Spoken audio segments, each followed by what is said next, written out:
ॐ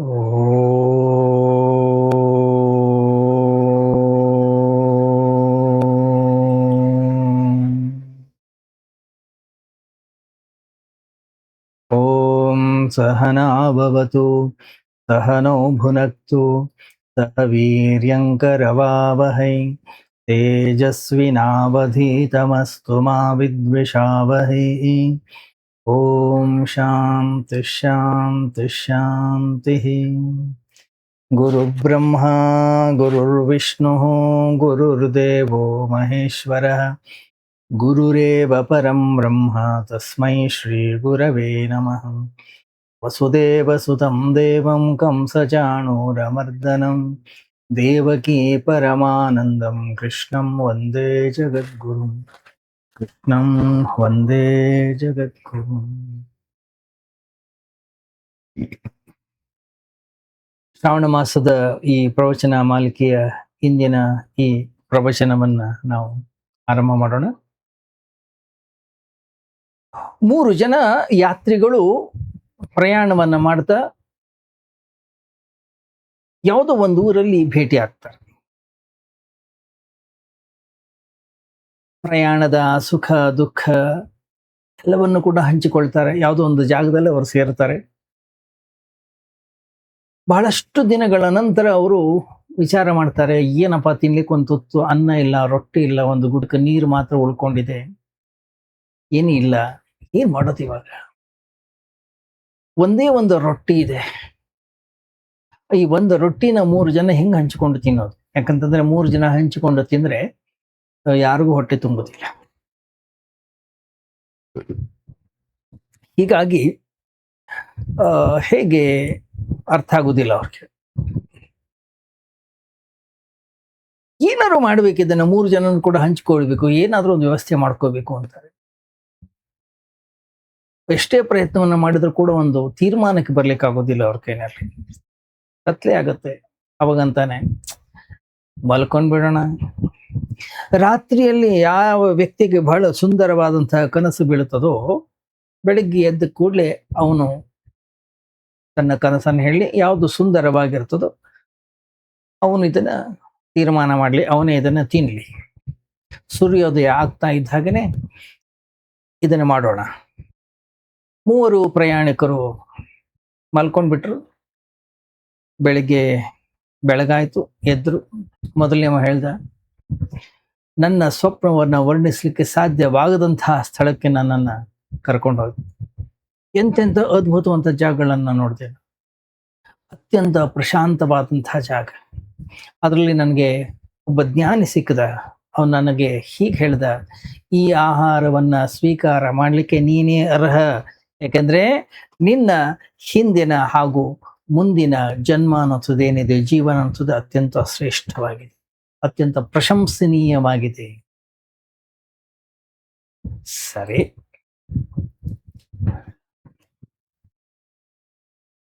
ಎರಡನೇವನಂದ, ನಾನು ನನ್ನ ಸಂಪೂರ್ಣ ಭೂತಕಾಲ ಮತ್ತು ಭವಿಷ್ಯತ್ ಕಾಲವನ್ನ ಕಂಡೆ. ನಾನು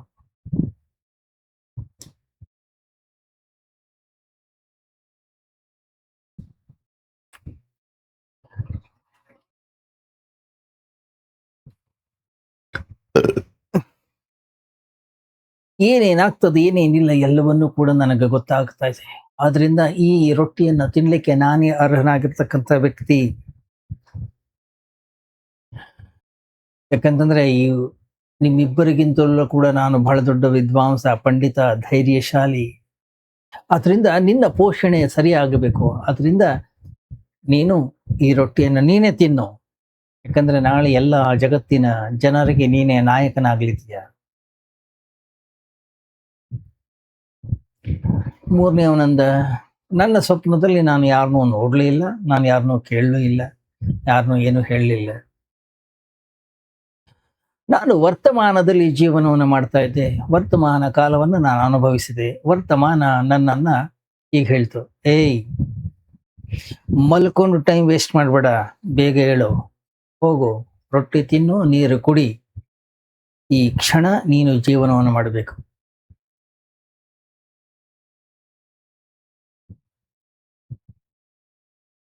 ಅವನು ರೊಟ್ಟಿ ತಿಂದ, ನೀರು ಕುಡ್ದ, ಮುಗಿದೋಯ್ತು. ಏನಿದು? ಇದೊಂದು ಸೂಫಿ ಕಥೆ. ಬಹಳ ಸುಂದರವಾಗಿದೆ ಕಥೆ ಇದು. ಗಮನಿಸಿ, ಕಥೆಯನ್ನ ವಿಶ್ಲೇಷಣೆಯನ್ನ ಮಾಡ್ತಾ ಹೋದ್ರೆ ನಮಗೆ ಗೊತ್ತಾಗುತ್ತೆ. ಮನುಷ್ಯನ ಮನಸ್ಸು ಒಂದು ಭೂತಕಾಲದಲ್ಲಿ ಅಲಿತಾ ಇರುತ್ತೆ, ಇಲ್ಲ ಭವಿಷ್ಯತ್ತಿನಲ್ಲಿ ಅಲಿತಾ ಇರುತ್ತೆ. ಅದರ ಜೀವನವಿರೋದು ಇಲ್ಲಿ, ಈಗ, ರೈಟ್ ನೌ, ರೈಟ್ ಹಿಯರ್. ಜೀವನ ಯಾವಾಗಲೂ ಕೂಡ ವರ್ತಮಾನ ಕಾಲದಲ್ಲಿ ಇರುತ್ತದೆ. ಜೀವನ ಎಲ್ಲಿ ಇಲ್ಲವೋ ಅಲ್ಲಿ ಮನಸ್ಸಿರುತ್ತೆ. ಜೀವನ ಎಲ್ಲಿದೆ ಅಲ್ಲಿ ಮನಸ್ಸಿರೋದೇ ಇಲ್ಲ. ಇದೇ ಕಾರಣಕ್ಕಾಗಿ ನಾವು ಜೀವನವನ್ನ ಕಳೆದುಕೊಳ್ತಾ ಇದ್ದೇವೆ. ಏನು ನಡೆದು ಹೋಗಿದೆ ನಮ್ಮ ಜೀವನದಲ್ಲಿ ಅದನ್ನು ಕುರಿತು ವಿಚಾರವನ್ನ ಮಾಡ್ತಾ ಇರ್ತೀವಿ, ಇಲ್ಲ ಏನು ನಡೆಯಬೇಕಾಗಿದೆ ಅದನ್ನು ಕುರಿತು ಚಿಂತನೆಯನ್ನ ಮಾಡ್ತಾ ಇರ್ತೀವಿ. ಏನು ನಡೆದು ಹೋಗಿದೆ ಅದು ಈಗ ಎಲ್ಲೂ ಇಲ್ಲ. ನಡಿಬೇಕಾಗಿರೋದು ಅದು ಕೂಡ ಈಗ ನಮ್ಮ ಮುಂದೆ ಇಲ್ಲ. ಇರುವುದು ಒಂದೇ, ಏನದು? ಈಗ, ಈ ಕ್ಷಣ. ಅದನ್ನ ವರ್ತಮಾನ ಅಂತ ಕರಿತೀವಿ ನಾವು. ಅದು ನಡೆದು ಹೋಗೂ ಇಲ್ಲ, ಮುಂದೆ ನಡೆಯುವಂಥದ್ದು ಅಲ್ಲ. ಈ ಕ್ಷಣದಲ್ಲಿ ಏನು ಸಂಭವಿಸ್ತಾ ಇದೆ ಅದು. ನಾವು ಒಂದು ಸ್ವಲ್ಪ ಎಚ್ಚರವನ್ನ ತಪ್ಪಿದ್ರೂ ಕೂಡ ಅದರಿಂದ ನಾವು ವಂಚಿತರಾಗ್ತೀವಿ, ಅದರಿಂದ ನಾವು ದೂರವಾಗ್ತೀವಿ. ಯಾಕೆಂತಂದ್ರೆ ವರ್ತಮಾನದ ಈ ಕ್ಷಣ ಅನ್ನೋಂಥದ್ದೇನಿದೆ ಅತ್ಯಂತ ಕಿರಿದಾಗಿದೆ. ಆ ವರ್ತಮಾನದಲ್ಲಿ ನಾವು ಜೀವನವನ್ನು ಮಾಡಿದ್ರೆ ಅನಂತದ ದರ್ಶನವಾಗ್ತದೆ. ಆದರೆ ವರ್ತಮಾನದ ಬಾಗಿಲು ಮಾತ್ರ ಸಣ್ಣ, ಕಿರಿದು, ಚಿಕ್ಕದು. ಇದರ ದ್ವಾರ ನ್ಯಾರೋ ಇಸ್ ದ ಗೇಟ್. ಅನಂತದ ದ್ವಾರ ಇದಾಗಿದ್ರು ಕೂಡ ಇದು ಬಹಳ ಪುಟ್ಟದಾಗಿದೆ, ಕಿರಿದಾಗಿದೆ. ನಾವು ಅದರ ಒಳಗಡೆಗೆ ಧುಮುಕಿದ್ರೆ ಮಾತ್ರ ಶಾಶ್ವತವಾಗಿರ್ತಕ್ಕಂತಹ ಜೀವನ ಅನ್ನೋಂಥದ್ದು ನಮ್ಮದಾಗ್ತದೆ.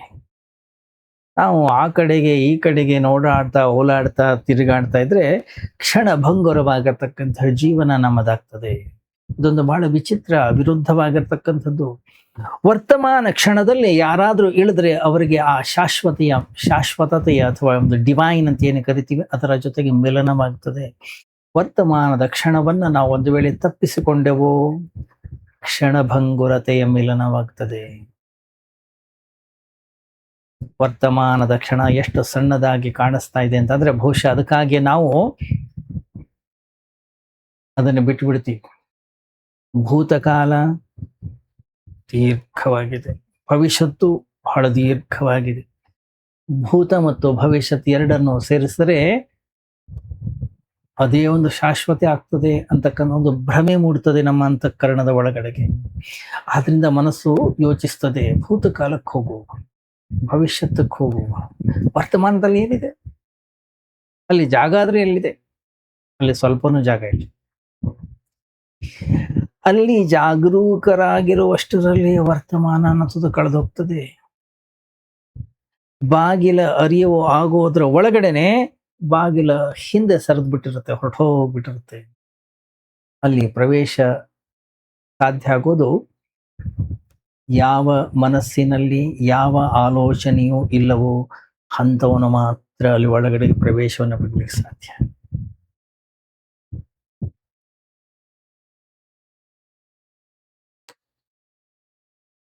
ಯಾವ ವ್ಯಕ್ತಿ ಎಷ್ಟು ಜಾಗರೂಕರಾಗಿದ್ದಾನೋ ಅವನು ಮಾತ್ರ ಒಳಗಡೆ ಪ್ರವೇಶವನ್ನ ಪಡೀಲಿಕ್ಕೆ ಸಾಧ್ಯ. ಒಂದು ಆಲೋಚನೆಯು ವ್ಯಕ್ತಿ ಅಂತಃಕರಣದ ಒಳಗಡೆಗೆ ಇರಬಾರದು, ಅಂದ್ರೆ ಮಾತ್ರ ಅವನು ಆ ದ್ವಾರದ ಮೂಲಕ ಒಳಗಡೆಗೆ ಬರ್ತಾನೆ. ನಿಜ ಹೇಳ್ಬೇಕಂತಂದ್ರೆ ಸಮಸ್ತ ಸಾಧನೆಯ ಉದ್ದೇಶ ಇದೆ. ಹಿಂದಿಂದ ಇಲ್ಲಿಗೆ ಕರ್ಕೊಂಡ್ಬರುವಂಥದ್ದು, ಅದಕ್ಕೆ ಹೆಸರು ಸಾಧನೆ. ನಮ್ಮನ್ನ ಮುಂದೆ ಹೋಗದ ಹಾಗೆ ತಡೆಯುವಂಥದ್ದು. ಎಲ್ಲಿ? ಇಲ್ಲಿ ನಿಂತ್ಕೊಳ್ಳೋದು. ಎಲ್ಲಿದು? ಅದಕ್ಕೆ ಹೆಸರು ವರ್ತಮಾನ. ಅಲ್ಲಿ ನಿಶ್ಚಲರಾಗಿರುವಂಥದ್ದು, ನಿರ್ವಿಚಾರರಾಗಿರುವಂಥದ್ದು. ಹೇಗೆ ಆ ಸ್ಥಿತಿಯನ್ನು ತಲುಪೋದು? ಹಾಗಿದ್ದಾಗ ಮಾತ್ರ ಆ ಬಾಗಿಲು ನಮಗೆ ಗೋಚರವಾಗುತ್ತೆ. ಯಾಕೆಂದ್ರೆ ಆ ಬಾಗಿಲು ಯಾವಾಗಲೂ ತೆರೆದೇ ಇರುತ್ತೆ. ಆಲೋಚನೆಗಳ ಕಾರಣದಿಂದ ಕಣ್ಣು ಮುಚ್ಚಿರ್ತವೆ. ಈ ಸೂಫಿ ಕಥೆ ಅನ್ನುವಂಥದ್ದು ಏನಿದೆ ಇದೆ. ಯಾವ್ದಾದ್ರು ಒಂದು ಕಥೆಯನ್ನು ಹೇಳಿದಾಗ ಅದನ್ನು ಕಥೆಯ ಮೂಲಕವೋ ಅಥವಾ ಒಂದು ಮನೋರಂಜನೆಗಾಗಿಯೋ ಅಥವಾ ಯಾವುದೋ ಒಂದು ಮನಸ್ಸಿನ ತೃಪ್ತಿಗಾಗಿ ಇಲ್ಲ, ಅದನ್ನು ಹೇಳಿರೋದಿಲ್ಲ. ಆದ್ರೆ ಮನಸ್ಸಿನಿಂದ ಮುಕ್ತಿಯನ್ನ ಪಡೀಲಿಕ್ಕಾಗಿ ಹೇಳಿರ್ತಕ್ಕಂಥ ಕಥೆಗಳಿವು. ಸಾಮಾನ್ಯ ಕಥೆಗೂ ಸೂಫಿ, ಝೆನ್, ಹಸೀದ್ ಅಥವಾ ಇನ್ನು ಮುಂತಾದ ಕಥೆಗಳು ಬಹಳ ವ್ಯತ್ಯಾಸ ಇದೆ.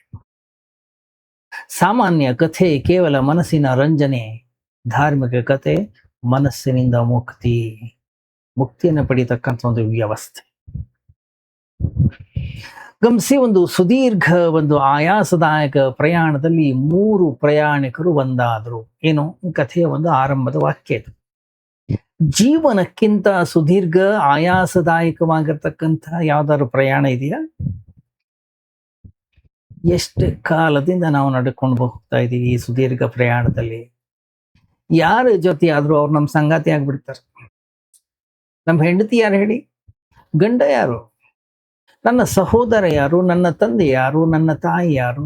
ಈ ಸುದೀರ್ಘ ಪ್ರಯಾಣದಲ್ಲಿ ಜೊತೆಯಾಗಿರ್ತಕ್ಕಂತಹ ಸಹ ಪ್ರಯಾಣಿಕರು ಇವರೆಲ್ಲ.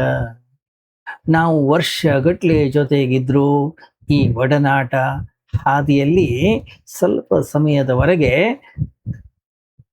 ಸಿಕ್ಕಿರ್ತಕ್ಕಂಥ ಜನ ಅಷ್ಟೇ. ವರ್ಷಾನುಗಟ್ಲೆ ಇಡೀ ಜೀವನವೇ ನಾವು ಯಾರೊಂದಿಗಾದ್ರೂ ನಡೀತಾ ಇದ್ರು ನಾವು ಮಾತ್ರ ಏಕಾಂಗಿಯೇ.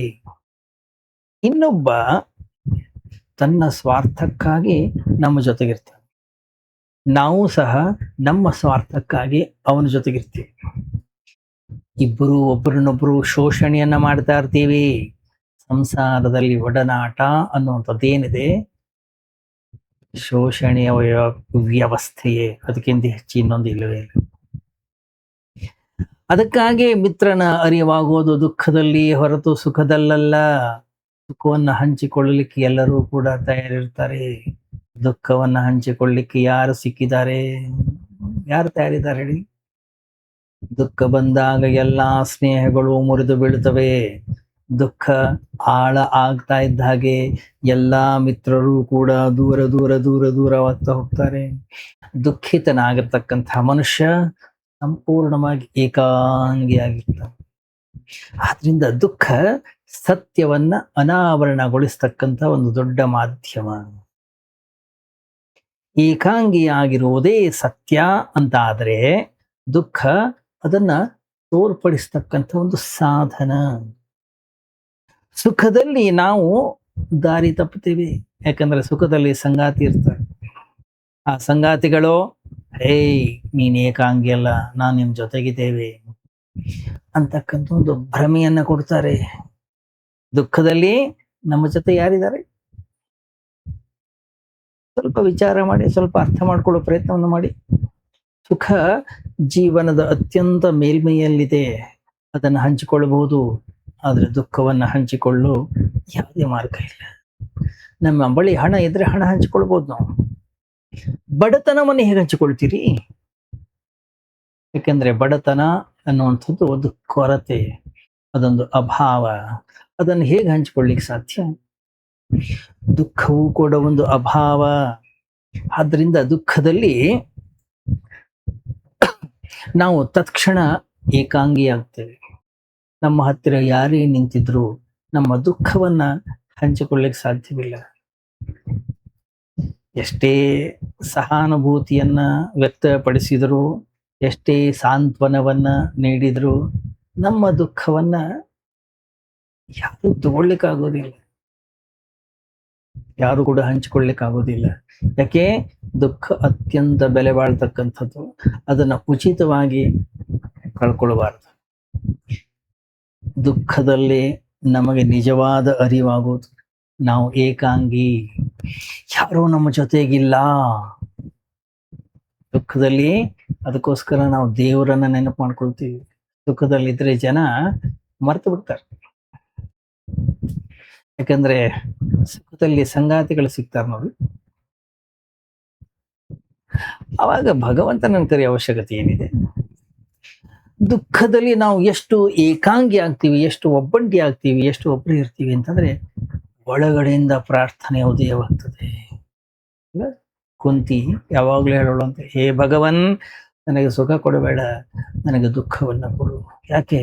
ದುಃಖದಲ್ಲಿ ನಿನ್ನ ಸ್ಮರಣೆಯನ್ನ ಮಾಡ್ತೀನಿ, ಸುಖದಲ್ಲಿ ನಿನ್ನನ್ನು ಮರೆತು ಬಿಡ್ತೀನಿ ನಾನು.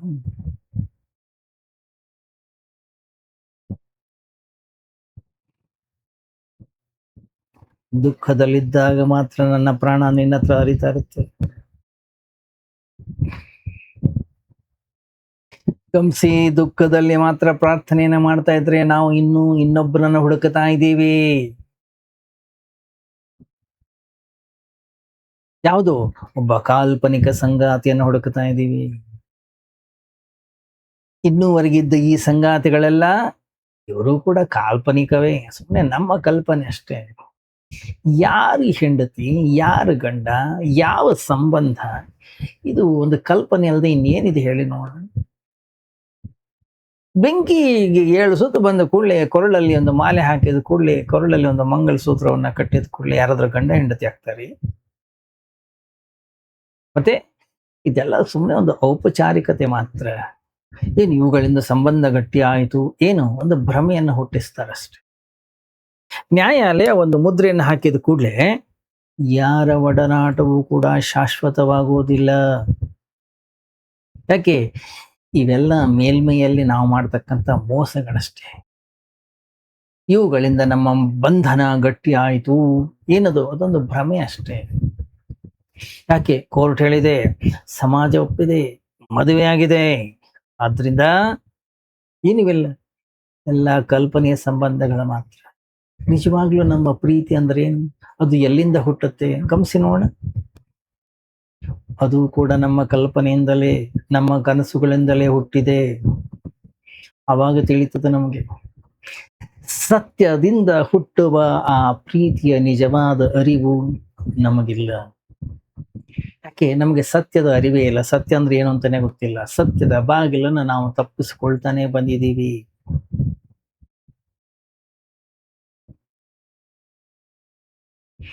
ಈ ಜಗತ್ತಿನಲ್ಲಿ ಯಾರು ದೊಡ್ಡ ದೊಡ್ಡ ಸಂತ ಮಹಾಂತರಾದರೂ ಅವರು ಮಾತ್ರ ಈ ಜಗತ್ತನ್ನ ಪ್ರೀತಿಸಿದ್ದಾರೆ.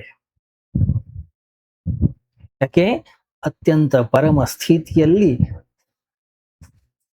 ಸಿದ್ಧ ಗಳಿಸ್ತಕ್ಕಂತಹದೊಂದು ಸಿದ್ಧಿ. ಉಳಿದವರೆಲ್ಲರೂ ಕೇವಲ ಕಲ್ಪನೆಯನ್ನ ಮಾಡ್ತಾ ಇದ್ದಾರೆ ಅಷ್ಟೇ. ನಾನೊಬ್ಬ ಚಕ್ರವರ್ತಿಯಾಗಿದ್ದೇನೆ ಅಂತ ಹೇಳಿ ಒಬ್ಬ ಭಿಕ್ಷುಕ ಕನಸು ಕಂಡ್ರೆ ಹೇಗಿರುತ್ತೆ, ಆ ರೀತಿಯ ಭಿಕ್ಷುಕನ ಹಾಗೆ ನಾವೆಲ್ಲ ಇದ್ದೀವಿ ಅಷ್ಟೇ. ಕನಸೆ ಸತ್ಯ ಅಂತ ಹೇಳಿ ಭಾವಿಸ್ತೀವಿ. ನಮ್ಮ ಒಡನಾಟ ಒಂದು ಕನಸು. ನಂತರ ದುಃಖದಲ್ಲಿ ಇದು ಮುರಿದು ಬಿದ್ದಾಗ ದೇವ್ರು ನನ್ನ ಜೊತೆಗಿದ್ದಾನೆ, ಏನದು? ಇನ್ನೊಂದು ಕನಸು, ಮತ್ತೊಂದು ಕನಸು. ಯಾರೂ ಜೊತೆಗೆ ಇಲ್ಲದೆ ಇದ್ರೂ ಕೂಡ ಪ್ರಭು ನನ್ನ ಜೊತೆಗಿದ್ದಾನೆ ಅಂತಕ್ಕಂಥದ್ದು.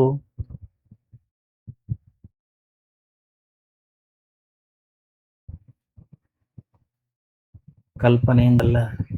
ಎಲ್ಲ ಕಲ್ಪನೆಗಳು ಬಿದ್ದು ಹೋದಾಗ ಭಗವಂತನ ಸಾನ್ನಿಧ್ಯ ಪ್ರಾಪ್ತಿಯಾಗ್ತದೆ. ನಾವು ನಿಶ್ಚಲರಾದಾಗ, ಮನಸ್ಸು ಎಲ್ಲೂ ಓಡಿ ಹೋಗದೇ ಇದ್ದಾಗ, ಎಲ್ಲಾ ರೀತಿಯ ಪ್ರಯಾಣಗಳು ನಿಂತು ಹೋದಾಗ ತಕ್ಷಣವೇ ಯಾವ ಒಂದು ಸಾನ್ನಿಧ್ಯ ನಮಗೆ ಪ್ರಾಪ್ತಿಯಾಗ್ತದೆ, ಆ ಸಾನ್ನಿಧ್ಯ ಅತ್ಯಂತ ಅನನ್ಯವಾಗಿರ್ತಕ್ಕಂಥದ್ದು. ಯಾಕೆಂದ್ರೆ ಅಲ್ಲಿ ಎರಡಿಲ್ಲ, ಇಬ್ಬರಿಲ್ಲ. ಎಲ್ಲಿ ತನಕ ಎರಡಿರುತ್ತೆ ಆ ಒಡನಾಟ, ಕಲ್ಪನೆಯ ಒಡನಾಟ. ಇದನ್ನು ನಾವು ಅರ್ಥ ಮಾಡ್ಕೊಳ್ಬೇಕು. ಯಾವಾಗ ವ್ಯಕ್ತಿ ಒಬ್ಬನೇ ಉಳಿತಾನೋ,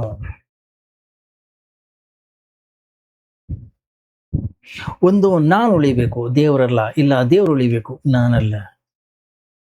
ಆವಾಗ ಏನು ಒಡನಾಟ ಇದೆ, ಆ ಒಡನಾಟ ಗಟ್ಟಿಯಾದಂಥ ಒಡನಾಟ. ಅದನ್ನ ಯಾರು ಕೂಡ ಮುರಿಲಿಕ್ಕೆ ಸಾಧ್ಯ ಇಲ್ಲ. ಒಬ್ಬನೇ ಉಳಿದಾಗ ಅದನ್ನ ಪ್ರತ್ಯೇಕಿಸೋರು ಯಾರು ಹೇಳಿ? ಎಲ್ಲಿ ತನಕ ಎರಡು ಅನ್ನೋದಿದೆ, ಅಲ್ಲಿ ಪ್ರತ್ಯೇಕವಾಗ್ತಕ್ಕಂಥ ಅವಕಾಶ ಯಾವಾಗಲೂ ಇದ್ದೇ ಇರುತ್ತೆ. ನಾವು ಆವಾಗ ಬೇರೆ ಬೇರೆ ಆಗ್ತಾ ಇರ್ತೀವಿ. ಸುಖ ಬರ್ತದೆ, ದೇವರಿಂದ ದೂರವಾಗ್ತೀವಿ. ದುಃಖ ಬರುತ್ತೆ, ದೇವರಿಗೆ ಹತ್ರವಾಗ್ತೀವಿ.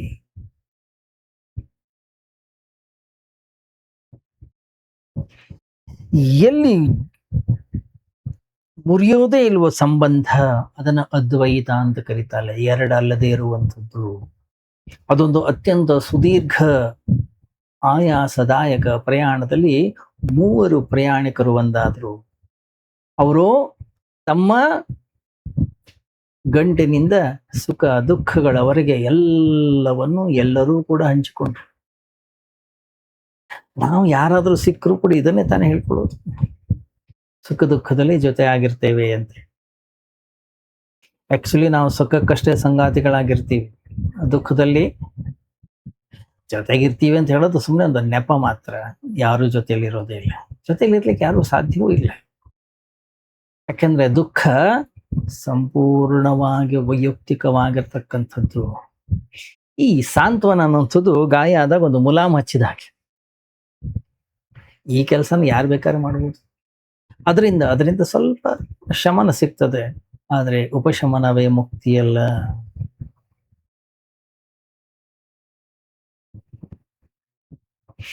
ಆ ಮೂವರು ಎಷ್ಟು ಆತ್ಮೀಯರಾಗಿದ್ರು ಅಂದ್ರೆ, ನಮ್ಮ ಸುಖ ದುಃಖಗಳಲ್ಲಿ ನಾವೆಲ್ಲರೂ ಭಾಗಿಯಾಗ್ತಾ ಇದ್ದೀವಿ, ನಾವು ಜೊತೆಗಿದ್ದೀವಿ, ನಾವು ಯಾರು ಏಕಾಂಗಿಗಳಲ್ಲ.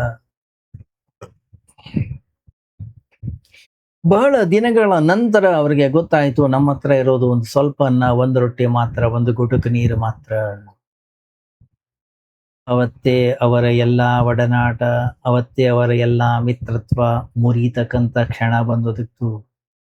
ಎಲ್ಲ ಸರಿ ಇದ್ದಾಗ ಸ್ನೇಹ ಇತ್ತು, ಪ್ರೀತಿ ಇತ್ತು, ಮಿತ್ರತ್ವವಿತ್ತು. ಯಾವಾಗೆಲ್ಲವೂ ಇಲ್ಲ, ದೊಡ್ಡ ಸಂಕಟ ಎದುರಾಯ್ತು.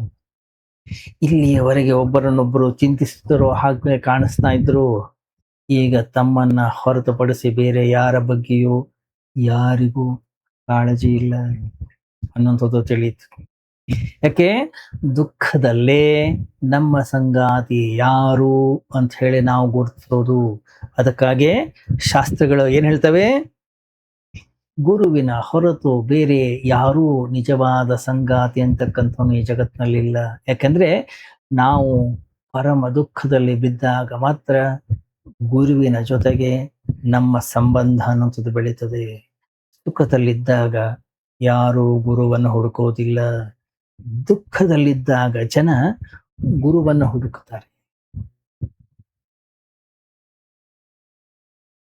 ನಾವು ಅತ್ಯಂತ ದುಃಖಿತರಾದಾಗ ನಮ್ಮ ಸಾಮಾನ್ಯ ಸಂಬಂಧಗಳು ನಮಗೆ ಯಾವುದೇ ತೃಪ್ತಿಯನ್ನ ನೀಡಲಿಕ್ಕೆ ಸಾಧ್ಯವಾಗದೇ ಇದ್ದಾಗ, ಜಂಗುಳಿಯ ಮಾರುಕಟ್ಟೆಯ ಮಧ್ಯೆ ಕೂಡ ನಾವು ಸಂಪೂರ್ಣವಾಗಿ ಏಕಾಂಗಿ ಆಗ್ತೀವಿ. ಒಳಗಡೆ ಬರೀ ಶೂನ್ಯ. ಇದನ್ನು ಯಾವಾಗ ನಾವು ಅರಿತೀವಿ, ಆವಾಗ ಗುರುವಿನ ಬಳಿ ಹೋಗ್ತೀವಿ, ಗುರುವನ್ನ ಅರಸ್ತೀವಿ. ಹಾಗೆ ಈ ಮೂವರು ಒಟ್ಟಿಗೆ ಇದ್ರು. ಯಾವಾಗ ತೊಂದರೆ ಬಂತು, ಉಳಿದಿರೋದಿಷ್ಟೇ ಮಾತ್ರ ಅಂತ ಗೊತ್ತಾಯ್ತು. ಒಂದೇ ರೊಟ್ಟಿ ಇದೆ, ಸ್ವಲ್ಪನೇ ನೀರಿದೆ, ಸ್ವಲ್ಪನೇ ಅನ್ನ ಇದೆ, ಇನ್ಯಾವುದೂ ಸೌಲಭ್ಯ ಇಲ್ಲ.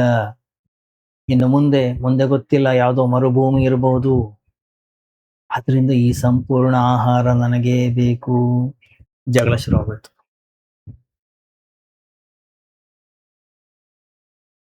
ಯಾಕಂದ್ರೆ ಮೂವರು ಕೂಡ ಅದನ್ನು ಹಂಚಿಕೊಳ್ಳೋ ಹಾಗಿಲ್ಲ. ಒಂದು ವೇಳೆ ನಿಜವಾಗಿಯೂ ಅವರಲ್ಲಿ ಪ್ರೀತಿ ಇದ್ದಿದ್ರೆ ಮೂವರು ಕೂಡ ಅದನ್ನ ನೀನ್ ತಗೋ ಪರವಾಗಿಲ್ಲ ಹೇಳ್ತಿದ್ರು. ಯಾಕೆ? ಪ್ರೀತಿಯ ಲಕ್ಷಣ ತ್ಯಾಗ, ಪ್ರೀತಿಯ ಲಕ್ಷಣ ದಾನ. ಉಳಿಸ್ಕೊಳ್ಳೋ ಪ್ರಶ್ನೆನೇ ಇಲ್ಲ. ಯಾಕೆ?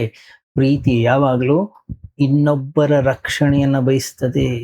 ಪ್ರೀತಿ ಬೇಕಾದ್ರೆ ತನ್ನನ್ನು ತಾನು ಮೃತ್ಯುವಿನ ಕಡೆಗೆ ಕರ್ಕೊಂಡು ಹೋಗುತ್ತೆ. ಪ್ರೀತಿ ಅಂದ್ರೆ ಸಮರ್ಪಣೆ. ಆದ್ರೆ ಇದೊಂದು ಅತ್ಯಂತ ಕ್ಲಿಷ್ಟಕರವಾಗಿರ್ತಕ್ಕಂತಹ ಸಮಯಗಳಿಗೆ ನಮ್ಮನ್ನ ತಾವು ರಕ್ಷಿಸೋದ್ರಲ್ಲಿ ಅವರು ನಿರತರಾಗಿದ್ದಾರೆ. ನಮ್ಮ ಸಂಬಂಧ, ನಮ್ಮ ಸ್ನೇಹ, ನಮ್ಮ ಪ್ರೀತಿ ಇರೋ ಬಗ್ಗೆ ನಾವು ವಿಚಾರ ಮಾಡಿ ನೋಡೋಣ. ಕಠಿಣ ಸಮಯ ಬಂದಾಗ ಅವರು ನಮ್ಮನ್ನ ರಕ್ಷಿಸ್ತಾರೋ, ನಿಮ್ಮನ್ನ ರಕ್ಷಿಸ್ತಾರೋ? ನಾವು ನಮ್ಮನ್ನ ರಕ್ಷಿಸ್ಕೊಳ್ತೀವೋ, ಮತ್ತೊಬ್ಬರನ್ನ ರಕ್ಷಿಸುವ ಪ್ರಯತ್ನವನ್ನ ಮಾಡ್ತೇವೋ? ಮನೆಗೆ ಬೆಂಕಿ ಬಿದ್ದಾಗ ಗಂಡ ಹೆಂಡತಿ ಇಬ್ರು ಹೊರಗೋಡೋಗ್ತಾರೆ. ಆ ಕ್ಷಣದಲ್ಲಿ ಹೆಂಡತಿಯನ್ನ ಕರ್ಕೊಂಡು ಹೋಗಬೇಕು ಅನ್ನೋದು ಗಂಡ ಮರೀತಾನೆ. ಗಂಡನಿಗೆ ಏನಾಯ್ತು, ಹೆಂಡತಿ ಮರೀತಾಳೆ. ಇಬ್ಬರೂ ಹೊರಗೆ ಬಂದ ಮೇಲೆ ನೆನಪಾಗತ್ತೆ. ಆದ್ರೆ ಮನೆಗೆ ಬೆಂಕಿ ಬಿದ್ದಾಗ ನಾವು ನಮ್ಮನ್ನ ರಕ್ಷಿಸಿಕೊಳ್ಳಿಕ್ಕೆ ನಾವು ಬಯಸ್ತೇವೆ. ನಮ್ಮ ಜೀವನ ಅಹಂಕಾರದಿಂದ ಮೇಲಕ್ಕೆದ್ದಿದೆಯೇ ಅಥವಾ ಇಲ್ಲವೇ ಅನ್ನುವಂಥದ್ದನ್ನ ನಮಗೆ ನಮ್ಮ ಜೀವನದ ದುಃಖ ತಿಳಿಸಿಕೊಡುತ್ತೆ. ಸುಖದಲ್ಲಿ ಏನು ಗೊತ್ತಾಗೋದಿಲ್ಲ. ಸುಖ ಅಂದ್ರೆ ಒಂದು ರೀತಿಯಲ್ಲಿ ಗಾಢವಾದ ನಿದ್ರೆ ಇದ್ದ ಹಾಗೆ. ಇವತ್ತು ಈ ಮೂರು ತಮ್ಮನ್ನು ತಾವು ರಕ್ಷಿಸುವ ವಿಚಾರವನ್ನ ಮಾಡಲಿ ತೊಡಗಿದ್ದಾರೆ. ಯಾಕೆಂದ್ರೆ ಒಬ್ಬ ಮಾತ್ರ ಬದುಕಲಿಕ್ಕೆ ಸಾಧ್ಯ. ಅದು ಕೇವಲ ಒಂದೇ ದಿನ ಬದುಕಬಹುದು. ಆದ್ರೆ ಒಂದು ದಿನದ ಆಶೆ ಕೂಡ ಬಹಳ ದೊಡ್ಡದಾಗಿದೆ. ಮೂವರು ಹೇಳ್ತಾ ಇದ್ರೆ ನಾನು ಬದುಕೋದು ಬಹಳ ಅಗತ್ಯ. ಪರಸ್ಪರ ತರ್ಕವನ್ನ ಕೊಟ್ಟರು. ಮಾತಿನಿಂದ ಬಗೆ ಹರಿಯದಿದ್ದಾಗ ಅವರು ರೊಟ್ಟಿ ಮತ್ತೆ ನೀರನ್ನು ಹಂಚಿಕೊಳ್ಳಲಿಕ್ಕೆ ಪ್ರಯತ್ನವನ್ನ ಮಾಡಿದರು. ಆದರೆ ಹಂಚಿಕೊಳ್ಳಲಿಕ್ಕೆ ಏನಿತ್ತು ಉಳಿಲಿಕ್ಕಲ್ಲ. ಯಾಕೆ ಹಂಚಿದ್ರೆ ಯಾರಿಗೂ ಏನೂ ಸಿಗ್ತಿರ್ಲಿಲ್ಲ. 3 ಜನ ಸತ್ತೋಗ್ತಿದ್ರು. ಆದ್ರೂ ಅವರು ಯಾವುದೇ ಒಂದು ತೀರ್ಮಾನಕ್ಕೆ ಬರ್ಲಿಕ್ಕೆ ಆಗ್ಲಿಲ್ಲ. ಚರ್ಚೆ ಏನಿತ್ತು? ನಾನು ನಿನಗಿಂತ ಹೆಚ್ಚು ಯೋಗ್ಯ, ನನ್ನನ್ನ ಬದುಕಲಿಕ್ಕೆ ಬಿಡು. ಇಡೀ ಜೀವನದಲ್ಲಿ ನಡೀತಾ ಇರೋದೇ ಇದೆ ತಾನೇ. ಪ್ರತಿಯೊಬ್ಬ ವ್ಯಕ್ತಿ, ಪ್ರತಿಯೊಬ್ಬ ಮನುಷ್ಯ ತನ್ನನ್ನ ತಾನು ರಕ್ಷಿಸಿಕೊಳ್ಳುವುದರಲ್ಲಿ ನಿರತನಾಗಿದ್ದಾನೆ. ವಿಚಾರ ಮಾಡಿ, ಇಡೀ ಪ್ರಪಂಚವೇ ನಾಶವಾದ್ರೆ ನಾವು ಬದುಕಬಹುದು. ಇಡೀ ಪ್ರಪಂಚವನ್ನ ರಕ್ಷಿಸಬೇಕು ಅಂದ್ರೆ ನಾವು ಇಲ್ಲವಾಗಬೇಕು ಅಂತಕ್ಕಂಥ ಆಯ್ಕೆ ಏನಾದ್ರೂ ನಮಗೆ ಬಂದ್ರೆ ನಮ್ಮ ಒಳಗಿನ ಮನಸ್ಸು ನಮ್ಗೆ ಏನ್ ಹೇಳುತ್ತೆ? ಜಗತ್ ನಾಶ ಆದ್ರೆ ಆಗ್ಲಿ ಪರವಾಗಿಲ್ಲ, ನಾನ್ ಚೆನ್ನಾಗಿರ. ಪ್ರಪಂಚದ ಬೆಲೆಯನ್ನ ತೆತ್ತಾದ್ರೂ ಕೂಡ ನಾವು ಬದುಕಲಿಕ್ಕೆ ಬಯಸ್ತೀವಿ. ಇಂತಹ ಭಾವದಶೆ ಇದ್ರೆ ಈ ಭಾವದಶೆಯನ್ನೇ ನಮ್ಮ ಋಷಿಮುನಿಗಳು, ಮಹಾತ್ಮರು, ಸಂತರು ಏನಂದ್ರು? ಇದನ್ನ ಹಿಂಸೆ ಅಂತ ಕರೆದ್ರು. ಹಿಂಸೆ ಅಂತಂದ್ರೆ ಮತ್ತೊಬ್ಬ ವ್ಯಕ್ತಿಯನ್ನ ಕೊಂದು ತನ್ನನ್ನ ತಾನು ರಕ್ಷಿಸಿಕೊಳ್ಳುವುದು. ಯಾವುದೇ ಬೆಲೆಯನ್ನ ತೆತ್ತು ಇನ್ನೊಬ್ಬರನ್ನು ರಕ್ಷಿಸುವ ಯತ್ನ, ಅದಕ್ಕೆ ಹೆಸರು ಅಹಿಂಸೆ. ಇದು ಅತ್ಯಂತ ಕ್ಲಿಷ್ಟಕರ, ಕಠಿಣವಾದಂತಹ ಒಂದು ಘಟನೆ. ಹೆಚ್ಚು ಕಡಿಮೆ ಅಸಾಧ್ಯ. ಯಾಕೆ? ಯಾರು ತಮ್ಮನ್ನು ತಾವೇ ನಾಶ ಮಾಡ್ಕೊಳ್ತಾರೆ? ಯಾವ ವ್ಯಕ್ತಿ ತನ್ನನ್ನು ತಾನು ಯಾರು ಅಂತ ಅರ್ಥೈಸಿಕೊಂಡಿದ್ದಾನೋ, ಯಾರು ತನ್ನನ್ನು ತಾನು ತಿಳ್ಕೊಂಡಿದ್ದಾನೋ ಅಂತಹ ವ್ಯಕ್ತಿ ಮಾತ್ರ ಅಹಿಂಸಕನಾಗ್ಲಿಕ್ಕೆ ಸಾಧ್ಯ. ಎಲ್ಲವನ್ನ ಕಳ್ಕೊಂಡ್ರು ಕೂಡ ಏನೂ ಹಾನಿ ಆಗೋದಿಲ್ಲ, ನಾನು ಉಳಿತೇನೆ ಅನ್ನೋದು ಯಾರಿಗೆ ತಿಳಿದಿದೆಯೋ ಅಹಿಂಸಕನಾಗ್ಲಿಕ್ಕೆ ಸಾಧ್ಯ. ಆದ್ರೆ ನಾನು ಅಳಿದು ಹೋಗುವ ಭಯ ಎಲ್ಲಿ ತನಕ ನಮ್ಮಲ್ಲಿ ಇರುತ್ತೆ, ಅಲ್ಲಿ ತನಕ ನಾವು ಅಹಿಂಸಕರಾಗ್ಲಿಕ್ಕೆ ಸಾಧ್ಯವಿಲ್ಲ.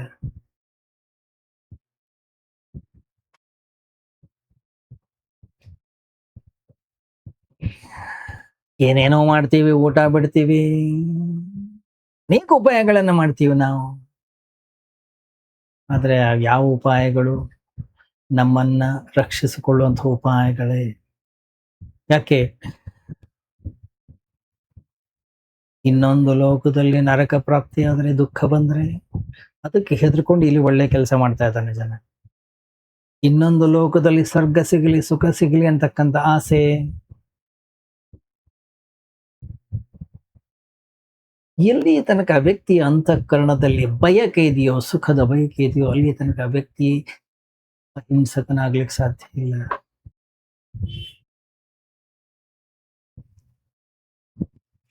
ಯಾವತ್ತು ದುಃಖದ ಹಾಗೆ ಅನಿಸೋದಿಲ್ವೋ, ಯಾವ ದಿನ ಸುಖದ ಸಂಪೂರ್ಣ ಕನಸು ಅನ್ನೋದು ಬಿದ್ದು ಹೋಗುತ್ತದೋ, ಇದರಲ್ಲಿ ಯಾವ ಸಾರವೂ ಕೂಡ ಇಲ್ಲ, ಇದೊಂದು ಕೇವಲ ಬೂದಿ ಮಾತ್ರ ಅನ್ನೋದು ಸ್ಪಷ್ಟತೆ ಯಾವಾಗ ನಮಗೆ ಬರುತ್ತೋ ಅವತ್ತು ನಾವು ಅಹಿಂಸಕರಾಗ್ಲಿಕ್ಕೆ ಸಾಧ್ಯ. ಆದ್ರಿಂದ ನಮ್ಮ ಸುತ್ತಮುತ್ತ ಏನು ಅಹಿಂಸೆ ಒಂದು ದೊಡ್ಡ ಮೋಸ,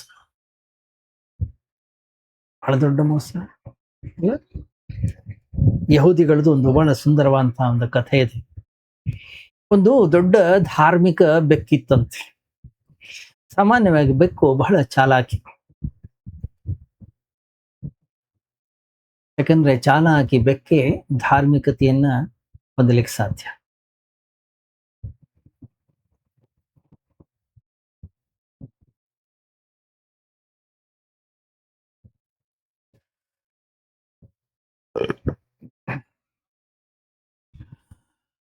ಇದೊಂದು ದೊಡ್ಡ ಮೋಸ, ದೊಡ್ಡ ವಂಚನೆ. ಇದೊಂದು ಪಾರಲೌಕಿಕವಾಗಿರ್ತಕ್ಕಂಥ ಸ್ವಾರ್ಥ.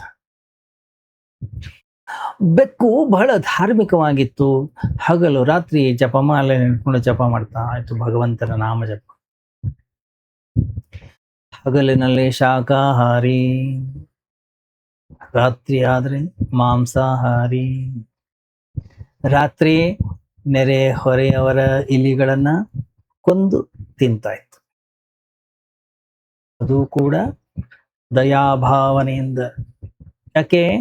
ನಾನು ಇಲಿಗಳನ್ನ ಕೊಲ್ಲದೇ ಇದ್ರೆ ನೆರೆಹೊರೆಯವರು ಇಲಿಗಳಿಂದ ಬಹಳ ತೊಂದರೆ ಆಗ್ತದೆ, ಅವರಿಗೆ ಬಹಳ ಕಷ್ಟ ಆಗುತ್ತೆ. ಆದ್ರಿಂದ ಅಧಾರ್ಮಿಕ ಮನಸ್ಸು ಅಧಾರ್ಮಿಕವಾಗಿ ಇರುತ್ತದೆ.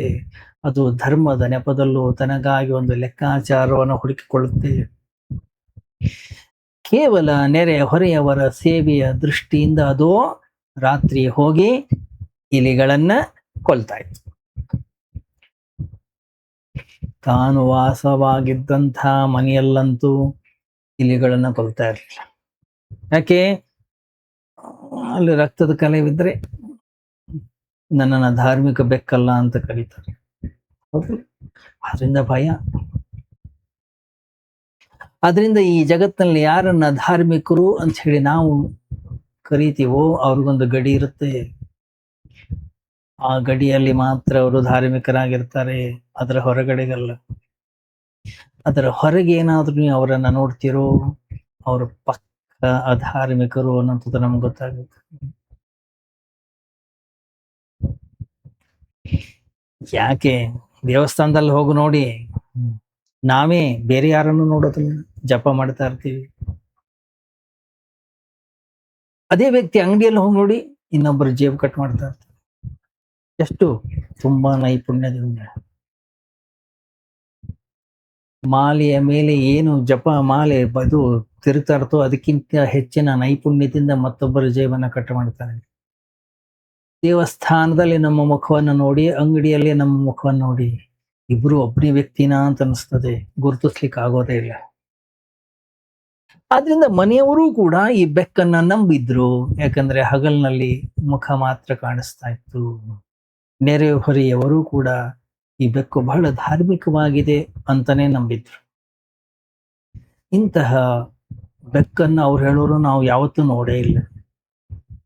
ಹಿಂಗಾಗಿ ಅದಕ್ಕೆ ಬಹಳ ಗೌರವ ಇತ್ತು. ಜನ ತಗ್ಗಿ ಬಗ್ಗಿ ನಡೀತಿದ್ರು, ಜನ ನಮಸ್ಕಾರ ಮಾಡ್ತಿದ್ರು. ಒಂದು ದಿನ ಪ್ರಾಬ್ಲಮ್ ಆಯ್ತು.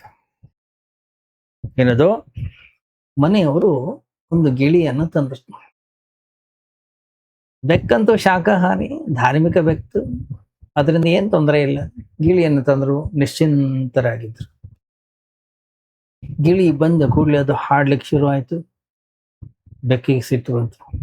ಏನಿದೆ ಒಳ್ಳೆ ಉಪದ್ರವ ಬಂದ್ಬಿಡ್ತಲ್ಲ, ಜಪ ಮಾಡ್ತಾ ಇದ್ದ ಏನೋ ಕೊಯ್ಯ ಕೊಯ್ಯ ಕೊಯ್ಯ ಅಂತ ಹಾಡು ಹೇಳ್ತಾ ಇದ್ದ. ಜಪ ಮಾಡೋಗಿಲ್ಲ, ಪೂಜೆ ಮಾಡೋಗಿಲ್ಲ, ಧ್ಯಾನ ಮಾಡೋಗಿಲ್ಲ, ತುಂಬಾ ಡಿಸ್ಟರ್ಬೆನ್ಸ್. ಈ ಗಿಳಿ ಅಧಾರ್ಮಿಕವಾಗಿದೆ ಅಂತ ವಿಚಾರ ಮಾಡ್ತೀವಿ. ಇದು ಅಧಾರ್ಮಿಕ ಮಾತ್ರ ಅಲ್ಲ, ಇದು ಅತ್ಯಂತ ಅಸಭ್ಯವಾಗಿರ್ತಕ್ಕಂಥ ಅಶ್ಲೀಲವಾಗಿರ್ತಕ್ಕಂಥ ಹಾಡುಗಳನ್ನು ಹಾಡ್ತಾ ಇದೆ. ಇದನ್ನ ನೋಡಿದ್ರೆ ಈ ಬೆಕ್ಕು, ಈ ಗಿಳಿ ಕಾಮುಕವಾಗಿದೆ. ಮೋಸ್ಟ್ಲಿ ಇದನ್ನ ಸೈತಾನೇ ಕಂಡು ಹಿಡ್ದಿರ್ಬೇಕು. ಯಾಕೆ? ಇದರಿಂದ ಹೊರಗೆ ಬರ್ತಕ್ಕಂಥ ಹಾಡುಗಳು ಬಹಳ ಹೊಲಸಾಗಿವೆ. ಒಳ್ಳೇದು. ಕತ್ಲೆ ಆದ ಕೂಡಲೇ ಇದರ ಅಂತ್ಯವನ್ನ ಮಾಡೋದು ಒಳ್ಳೇದು. ಯಾಕೆ? ಇದರ ಹಿತದೃಷ್ಟಿಯಿಂದ. ಯಾಕಂದ್ರೆ ಒಬ್ಬ ರಾಕ್ಷಸ, ಒಂದು ದುಷ್ಟ ಶಕ್ತಿ ರಾಕ್ಷಸ ಇದನ್ನ ಆಕ್ರಮಿಸಿಕೊಂಡಿದೆ. ಇದನ್ನ ಮುಕ್ತಿಗೊಳಿಸಬೇಕು. ಇಲ್ಲದ್ರೆ ಸೈತಾನನಿಂದ, ರಾಕ್ಷಸನಿಂದ ಮುಕ್ತಿ ಸಿಗೋದಿಲ್ಲ. ತನಗ ತಾನೇ ದೃಢವಾಗಿ ನಂಬಿತು. ರಾತ್ರಿ ಆದ್ಮೇಲೆ ಗಿಳಿ ಮೇಲೆ ಅಟ್ಯಾಕ್ ಮಾಡ್ತು. ರೆಕ್ಕೆಗಳನ್ನೆಲ್ಲ ಕಿತ್ತ ಆ ಕೊಠಡಿಯಲ್ಲೆಲ್ಲ ರಕ್ತ ಹರಿತು. ಗಿಳಿಯನ್ನ ತಿಂದು ಕುತ್ಕೊಂಡ್ಬಿಡ್ತು. ಸ್ವಲ್ಪ ಪಶ್ಚಾತ್ತಾಪವೂ ಕೂಡ ಆಯ್ತು. ಗಿಳಿನ ತಿಂದದ್ದಕ್ಕಲ್ಲ. ಯಾಕೆ? ಗಿಳಿನ ಕೊಂದದ್ದು ಒಂದು ಧಾರ್ಮಿಕ ಕೃತ್ಯವಾಗಿತ್ತು ಅದರ ಪ್ರಕಾರ.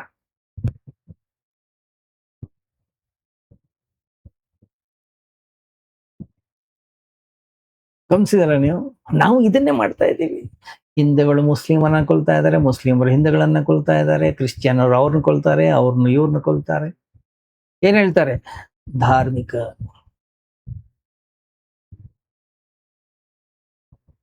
ಯಾಕೆ? ಎಲ್ಲರಿಗೂ ಅವ್ರವ್ರದೇ ಆಗಿರ್ತಕ್ಕಂಥ ಒಂದು ಭಾಷೆ ಇದೆ, ಅವ್ರವ್ರದೇ ಆಗಿರ್ತಕ್ಕಂಥ ಕೆಲವು ತರ್ಕಗಳಿವೆ. ಏನದು?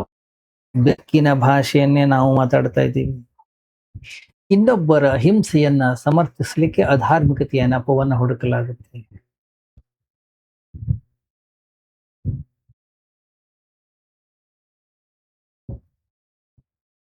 ಒಬ್ಬ ಮುಸ್ಲಿಂ ವ್ಯಕ್ತಿ ಹಿಂದೂವನ್ನ ಕೊಲ್ಲೋದು ಯಾಕೆ ಅಂದ್ರೆ ಅವನಂತಾನೆ ಇಲ್ಲ, ಅವನು ಅಧಾರ್ಮಿಕ, ಅವನು ಹಾಗೆ ಉಳಿದ್ರೆ ಬಹಳ ಸಮಸ್ಯೆ ಆಗುತ್ತೆ. ಅದರಿಂದ ಇವ್ ನಾನು ಹೇಗಾದ್ರೂ ಮಾಡಿ ಧಾರ್ಮಿಕನನ್ನಾಗಿ ಮಾಡುದು, ಅವಾಗ ಗೊತ್ತಾಗ್ಬೇಕಷ್ಟೆ.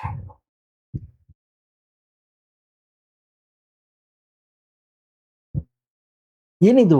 ನಾವು ಕಂಡು ಹಿಡ್ಕೊಂಡಿರತಕ್ಕಂತ ತರ್ಕ ಇದು. ಬೆಕ್ಕಿಗೆ ಬಹಳ ಪಶ್ಚಾತ್ತಾಪವಾಯಿತು. ತಾನು ಗಿಳಿಯನ್ನ ಕೊಂದೆ ಅಂತಲ್ಲ, ಅದರಿಂದ ಆಗಿರ್ತಕ್ಕಂಥ ತಪ್ಪೇನಂದ್ರೆ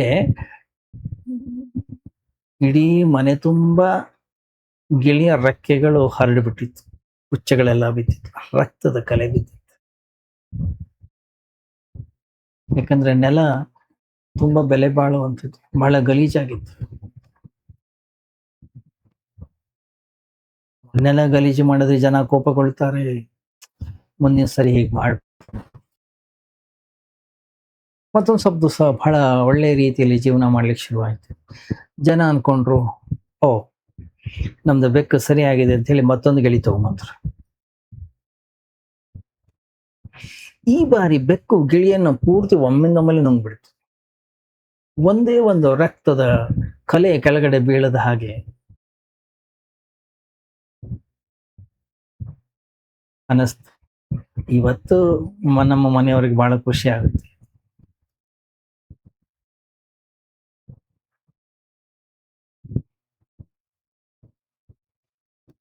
ಮನೆಯವರು ಸಿಟ್ಟು ಬಂತು, ಹೊಡೆದ್ರು, ಅದಕ್ಕೆ ಬೈದ್ರು, ಹಿಂಸೆಯನ್ನ ಕೊಟ್ರು, ಮತ್ತೆ ಪೆಟ್ಟು ಕೊಟ್ರು. ಬೆಕ್ಕಿಗೆ ಈ ಪೆಟ್ಟು ಯಾಕೆ ಕೊಡ್ತಾ ಇದಾರೆ ಅಂತ ಅರ್ಥ ಮಾಡ್ಕೊಳ್ಳೋದು ಬಹಳ ಸ್ವಲ್ಪ ಕಷ್ಟ ಆಯ್ತು. ಆದ್ರೂ ಅದಕ್ಕೆ ಅರ್ಥ ಆಯ್ತು, ಓ ನಾನು ಪೆಟ್ಟು ತಿಂದದ್ದು ರೆಕ್ಕೆಗಳಿಂದಲ್ಲ, ರಕ್ತದ ಕಲೆಗಳಿಂದಲೂ ಕೂಡ ಅಲ್ಲ. ಈ ಗಿಳಿಯನ್ನ ಕೊಲ್ಲೋದ್ರ ಪರವಾಗೂ ಅಲ್ಲ. ಮುಂದೆ ನಾನು ನೆನ್ಪಿಟ್ಕೊಳ್ಬೇಕು, ಇನ್ನು ಮುಂದೆ ಗಿಳಿಯನ್ನ ಮುಟ್ಲೇಬಾರದು. ಇನ್ನೊಂದ್ ಸ್ವಲ್ಪ ದಿವಸ ಆಯ್ತು, ಮನೆಯವರು 3ನೇ ಗಿಳಿ ತಗೊಂಡ್ಬಂದ್ರು. ಬೆಕ್ಕು ಮುಗುಳ್ನಕ್ತು ಅದನ್ನ ನೋಡಿ, ಜಪಮಾಲೆ ಕೈಯಲ್ಲಿ ಹಿಡಿತು, ದೊಡ್ಡ ದೊಡ್ಡ ಆಶೀರ್ವಚನಗಳನ್ನ ಕೊಡ್ತು, ದೊಡ್ಡ ದೊಡ್ಡ ಸಾಧು ಸಂತರ ಮಹಾತ್ಮರ ಉದಾಹರಣೆಗಳನ್ನು ಹೇಳ್ತು. ಬೆಕ್ಕು ತನ್ನ ಮನಸ್ಸಿಗೆ ತಾನು ಹೇಳ್ಕೊಳ್ತಾ ಇತ್ತು, ಏಯ್ ಸುಮ್ಮನೆ ಇರು, ಸುಮ್ಮನೆ ಇರು.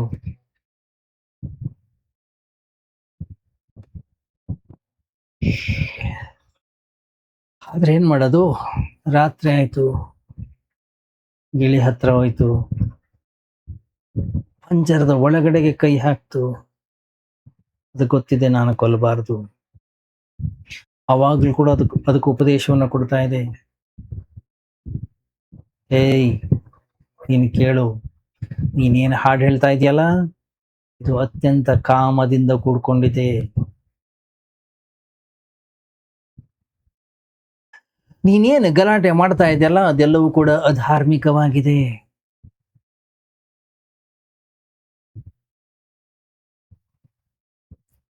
ಧಾರ್ಮಿಕ ಜನರಿಗೆ ಮತ್ತೊಬ್ಬರ ಆನಂದ ಅಧಾರ್ಮಿಕವಾಗಿ ಕಾಣಿಸ್ತದೆ.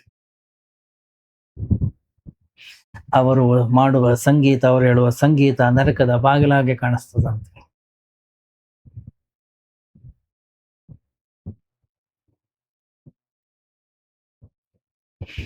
ಬೆಕ್ಕು ಹತ್ರ ಹತ್ರ ಹತ್ರ ಹತ್ರ ಬರೋದನ್ನ ನೋಡಿ ಗಿಳಿ ಗಡಗಡ ಗಡಗಡ ನಡಗ್ಲಿಕ್ಕೆ ಶುರು ಆಯ್ತು, ಒದ್ದಾಡ್ಲಿಕ್ಕೆ ಶುರು ಆಯ್ತು. ಬೆಕ್ಕು ಹೇಳ್ತಂತೆ, ನೀನ್ ಚೆನ್ನಾಗೇ ಇದೀಯ, ಏನ್ ತೊಂದರೆ ಇಲ್ಲ.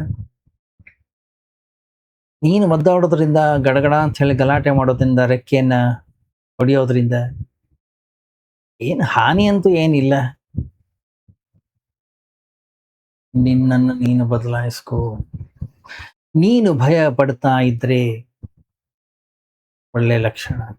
ಯಾಕೆಂದ್ರೆ ಯಾರು ದೇವರಿಗೆ ಹೆದರ್ತಾರೆ ಅವರು ಮಾತ್ರ ಭಗವಂತನನ್ನ ಪಡೀಲಿಕ್ಕೆ ಸಾಧ್ಯ.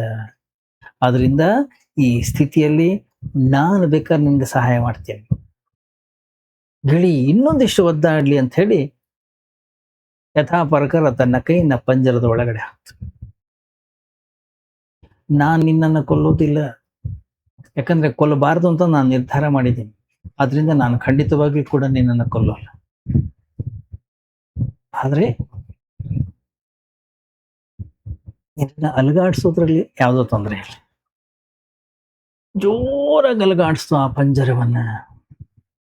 ಆ ಜೋರಾಗಿ ಅಲುಗಾಡಿಸುವಿಕೆಯಲ್ಲಿ ಆ ಗಿಳಿ ಹಾರ್ಟ್ ಅಟ್ಯಾಕ್ ಆಗಿ ಸತ್ತೋಯ್ತು. ಬೆಕ್ಕು ವಿಚಾರ ಮಾಡ್ತು, ಮನೆಯವರು ಹಿಂಸೆಗೆ ವಿರುದ್ಧವಾಗಿದ್ದಾರೆ, ಯಾರನ್ನು ಕೊಲ್ಲಬಾರದು ನಿಜ, ಆದ್ರೆ ಸತ್ತಿದ್ದನ್ನ ತಿನ್ನೋದ್ರಲ್ಲಿ ಯಾರಿಗೂ ಅಭ್ಯಂತರ ಇಲ್ಲ. ಸತ್ತೋಗಿದೆ, ನಾನಂತೂ ಏನು ಕೊಂದಿಲ್ಲ, ಅದಾಗೆ ಸತ್ತೋಗಿದೆ. ಗಮನಿಸಿ, ಬೌದ್ಧರ ಜೀವನದಲ್ಲೂ ಈ ರೀತಿಯ ಒಂದು ಘಟನೆ ಘಟಿಸಿತು. ಆ ಒಂದು ಘಟನೆಯಿಂದಾಗಿ ಇಡೀ ಬೌದ್ಧ ಸಮುದಾಯ ಮಾಂಸಾಹಾರಿ ಆಯ್ತು. ಅವರು ಯಾರೋ ಮೋಸ್ಟ್ಲಿ ಈ ಬೆಕ್ಕಿನ ಕಥೆಯನ್ನು ಓದಿರ್ಬೇಕು. ಒಬ್ಬ ಬೌದ್ಧ ಭಿಕ್ಷೆಗೆ ಹೋದ. ಬುದ್ಧ ಮಾಂಸಾಹಾರಿ ಆಗಿರ್ಲಿಲ್ಲ. ಭಿಕ್ಷುಗಳು ಮಾಂಸಾಹಾರಿ ಆಗೋದನ್ನ ಅವನು ಯಾವತ್ತೂ ಕೂಡ ಬಯಸಿರ್ಲಿಲ್ಲ. ಆದರೆ ಒಬ್ಬ ಭಿಕ್ಷು ಆಹಾರಕ್ಕಾಗಿ ಹೋದಾಗ ಆಕಾಶದಲ್ಲಿ ಹಾರ್ತಾ ಇದ್ದಂತಹ ಒಂದು ಕಾಗೆ, ಅದರ ಬಾಯಿಂದ ಒಂದು ಮಾಂಸದ ತುಂಡು ಇವನ ಭಿಕ್ಷಾ ಪಾತ್ರೆಯಲ್ಲಿ ಬಿತ್ತು. ಅದೊಂದು ಕಾಕತಾಳೀಯವಾಗಿತ್ತು. ಅವನು ಒಂದು ದೊಡ್ಡ ಧರ್ಮ ಸಂಕಟಕ್ಕೆ ಸಿಲುಕದ. ಯಾಕೆಂದ್ರೆ ಬುದ್ಧನ ನಿಯಮ ಹೇಗಿತ್ತಪ್ಪ ಅಂತಂದ್ರೆ, ಭಿಕ್ಷಾ ಪಾತ್ರೆಗೆ ಏನೇ ಬೀಳಲಿ ಅದನ್ನ ನಿರಾಕರಣೆ ಮಾಡೋ ಹಾಗಿಲ್ಲ, ಭಿಕ್ಷು ಸ್ವೀಕಾರ ಮಾಡಬೇಕಿತ್ತು. ಆ ನಿಯಮ ಒಂದು ರೀತಿಯಲ್ಲಿ ಒಳ್ಳೇದು. ಇಲ್ಲವಾದ್ರೆ ಭಿಕ್ಷುಗಳು ಬರೀ ಸಿಹಿ ತಿಂಡಿಯನ್ನು ಆರಿಸ್ಕೊಂಡು ಮಾತ್ರ ತಿಂತಿದ್ರು, ತರಕಾರಿ ಅಥವಾ ಒಣಗಿದ ಆಹಾರವನ್ನು ಎತ್ತು ಹೊರಗೆ ಬಿಸಾಡ್ತಿದ್ರು. ಹೌದಾ? ಅಲ್ಲಿ ಆಯ್ಕೆ ಮಾಡೋ ಹಾಗಿಲ್ಲ. 4-5 ಮನೆಗಳಿಂದ ಏನೇ ಸಿಕ್ಕರು ಅದನ್ನ ಹಾಗೆ ಸ್ವೀಕಾರವನ್ನ ಮಾಡಬೇಕು, ಇದೊಂದು ನಿಯಮ ಆಗಿದೆ. ಆ ಭಿಕ್ಷು ಬಂದು ಹೇಳ್ದ, ಇವತ್ತೊಂದು ದೊಡ್ಡ ಸಮಸ್ಯೆ ಆಗಿದೆ, ಈ ಬಿದ್ದ ಮಾಂಸದ ತುಂಡಿಗೆ ಈ ನಿಯಮ ಅನ್ವಯ ಆಗುತ್ತೋ ಇಲ್ಲವೋ, ಇದನ್ನ ನಾನು ಸ್ವೀಕರಿಸಬೇಕು ಬೇಡವೋ? ಬುದ್ಧನ ಬಳಿ ಬಂದು ಆ ಭಿಕ್ಷು ಕೇಳ್ತಾನೆ, ನನ್ನ ಭಿಕ್ಷಾ ಪಾತ್ರೆಯಲ್ಲಿ ಮಾಂಸದ ತುಂಡು ಬಿದ್ದಿದೆ, ನಿಯಮದ ಪ್ರಕಾರ ಇದನ್ನ ತಿನ್ನಲೇಬೇಕು, ಆದ್ರೆ ನಿಮ್ಮ ಉಪದೇಶದ ಪ್ರಕಾರ ಇದನ್ನ ಹೊರಗಡೆ ಎಸೆಯಬೇಕು. ಗೌತಮ ಬುದ್ಧ ಸ್ವಲ್ಪ ಹೊತ್ತು ಕಣ್ಣು ಮುಚ್ಚಿದ, ಮೌನವಾಗಿದ್ದ, ಯೋಚನೆ ಮಾಡಿದ. ನಾನು ಎಸ್ತು ಬಿಡು ಅಂತ ಹೇಳಿದ್ರೆ ಭಿಕ್ಷುಗಳಿಗೆ ಕೆಲವು ವಸ್ತುಗಳನ್ನ ತ್ಯಜಿಸುವ ಅವಕಾಶವನ್ನ ನಾನೇ ಕೊಟ್ಟಾಗುತ್ತೆ. ಇವತ್ತು ನಾನಿದ್ದೇನೆ, ನಾಳೆ ಗೊತ್ತಿಲ್ಲ. ಅದರಿಂದ ಈ ನಿಯಮ ಶಾಶ್ವತವಾಗಿ ಬಿಡುತ್ತದೆ. ನಾಳೆ ತುಂಬಾ ತೊಂದರೆ ಆಗ್ತದೆ. ಭಿಕ್ಷುಗಳು ಸಿಹಿ ತಿಂಡಿಗಳನ್ನ ಮಾತ್ರ ತಿಂದು ಉಳಿದದ್ದನ್ನ ಬಿಸಾಡಿದ್ರೆ ಇದರಿಂದ ಆಹಾರ ಕೂಡ ವ್ಯರ್ಥವಾಗ್ತದೆ. ಮತ್ತೆ ಭಿಕ್ಷುಗಳಲ್ಲಿ ನಾಲ್ಗೆ ಚಾಪಲ್ಯ ಅನ್ನೋದು ಹೆಚ್ಚಾಗಬಹುದು. ಗೌತಮ ಬುದ್ಧ ಮತ್ತೊಂದನ್ನು ಕೂಡ ವಿಚಾರ ಮಾಡ್ದ. ಅದು ಕಾಗಿಯೋ ಗಿಡುಗನೋ ಏನೋ ಮಾಂಸದ ತುಂಡು ಬಿತ್ತು, ಅದು ಪ್ರತಿ ದಿವಸವೂ ಕೂಡ ನಡೆಯೋ ಘಟನೆ ಅಲ್ಲ. ಅಷ್ಟು ಮಾತ್ರ ಅಲ್ಲ, ಇನ್ನೊಮ್ಮೆ ಬೀಳುತ್ತೆ, ಇನ್ನೊಮ್ಮೆ ನಡೆಯುತ್ತೆ ಅನ್ನುವಂಥದ್ದು ಗ್ಯಾರಂಟಿ ಇಲ್ಲ. ಆದ್ರಿಂದ ನಿಯಮವನ್ನ ಮುರಿಯದೆ ಇರುವುದೇ ಸೂಕ್ತ. ನಿಯಮ ಮುರಿಯುವ ಅಗತ್ಯವಿಲ್ಲ. ಯಾಕಂದ್ರೆ ಕಾಗೆಗಳಾಗ್ಲಿ ಗಿಡಗಳಾಗ್ಲಿ ಪ್ರತಿ ದಿವಸ ಮಾಂಸದ ತುಂಡುಗಳನ್ನ ಕೆಳಗಡೆಗೆ ಬೀಳಿಸೋದಿಲ್ಲ. ಪಾತ್ರೆಗೆ ಏನು ಬಿದ್ದಿದೆ ಅದನ್ನು ಸ್ವೀಕಾರ ಮಾಡು. ಹೀಗೆ ಬೌದ್ಧರಲ್ಲಿ ಮಾಂಸಾಹಾರ ಆರಂಭ ಆಯಿತು. ಈಗ ಒಂದು ವೇಳೆ ಬೌದ್ಧ ಭಿಕ್ಷು ಹೋದಾಗ ಒಂದು ವೇಳೆ ನೀವೇನಾದ್ರೂ ಮಾಂಸಾಹಾರವನ್ನ ನೀಡಿದ್ರೆ ಅವನ್ನ ತೆಗೆದುಕೊಳ್ತಾನೆ.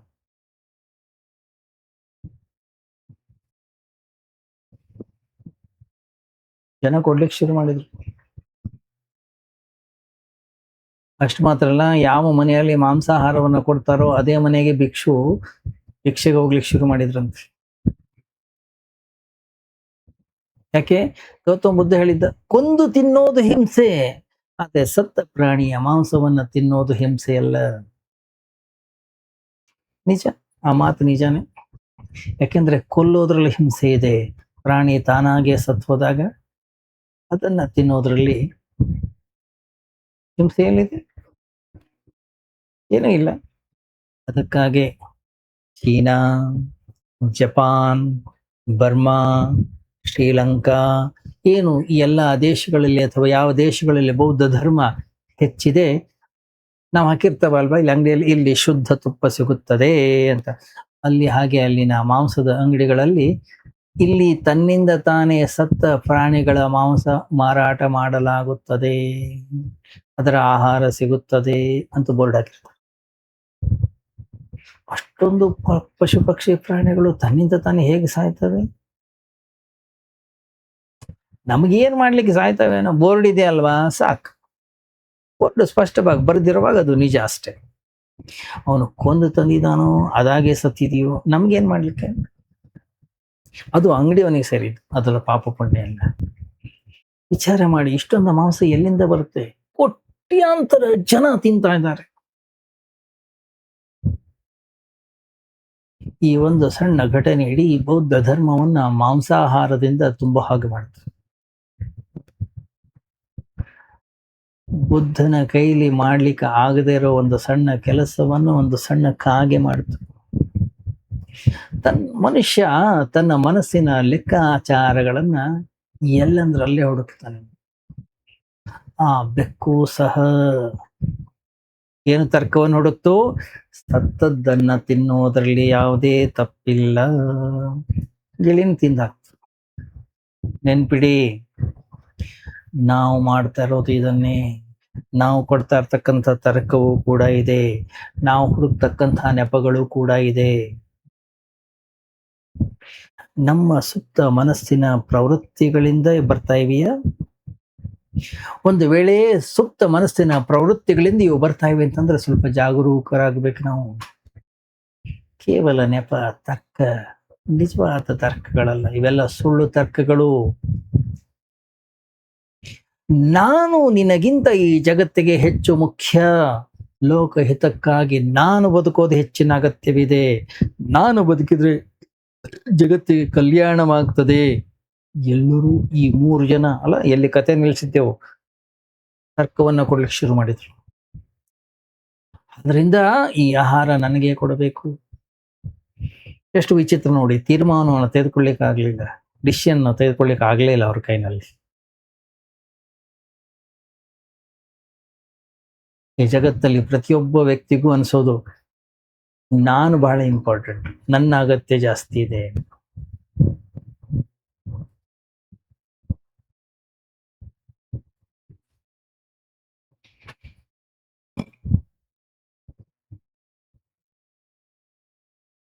ಕ್ರಿಮಿ ಕೀಟ ಪಶು ಪಕ್ಷಿಗಳನ್ನು ಹಿಡ್ಕೊಂಡು ಪ್ರತಿಯೊಬ್ಬ ವ್ಯಕ್ತಿಯೂ ಕೂಡ ಬಯಸ್ತಾ ಇರೋದನ್ನೇ, ಏನು? ಜೀವೇಷಣ, ನಾನು ಬದುಕಬೇಕು, ನಾನಿರಬೇಕು. ಬದುಕುವ ಒಂದು ತೀವ್ರವಾದಂಥ ಇಚ್ಛೆ, ಇದೇ ಸಂಸಾರ ಬಂಧನದ ಮೂಲ ಕಾರಣ. ನಾವು ಹಲವು ತರ್ಕಗಳನ್ನು ಹೇಳ್ತೀವಿ, ಹಲವು ನೆಪಗಳನ್ನು ಹೇಳ್ತೀವಿ. ನನಗೇನು ಆಸೆ ಇಲ್ಲಪ್ಪ. ಸಣ್ಣ ಮಕ್ಕಳಿದ್ದಾರೆ, ಅವ್ರು ದೊಡ್ಡವರಾಗ್ಲಿ, ಹೆಂಡ್ತಿ ಇದ್ದಾಳೆ, ಅವಳನ್ನ ಯಾರು ಸಾಕ್ಬೇಕು ಹೇಳಿ? ಏನೋ ಒಂದಿಷ್ಟು ಸಣ್ಣ ಪುಟ್ಟ ಒಳ್ಳೆ ಕೆಲಸಗಳನ್ನ ನಾನು ಮಾಡ್ತಾ ಇದ್ದೀನಿ. ಒಂದು ವೇಳೆ ನಾನು ಸತ್ತು ಹೋದ್ರೆ ಅವೆಲ್ಲ ನಿಂತೋಗ್ಬಿಡುತ್ತೆ. ಅದಕ್ಕೋಸ್ಕರ ನಾನಿದ್ರೆ ಒಳ್ಳೇದು. ಓಹ್! ನಾವು ಜೀವನವನ್ನು ಒಂದು ಕರ್ತವ್ಯವನ್ನಾಗಿ ಮಾಡ್ಕೊಂಡಿದ್ದೇವೆ. ಅದು ಕೂಡ ಲೋಕಹಿತಕ್ಕಾಗಿ ಮಾಡ್ತಾ ಇದ್ದೇವೆ ಅನ್ನುವಂಥ ರೀತಿಯಲ್ಲಿ ತೋರಿಸ್ತಾ ಇದ್ದೀವಿ. ಸೇವೆಯನ್ನ ಮಾಡ್ತಾ ಇದ್ದೀವಿ ಅನ್ನೋಂಥ ರೀತಿಯಲ್ಲಿ ತೋರಿಸ್ಕೊಳ್ತಾ ಇದ್ದೀವಿ ನಮ್ಮ ಜೀವನವನ್ನ.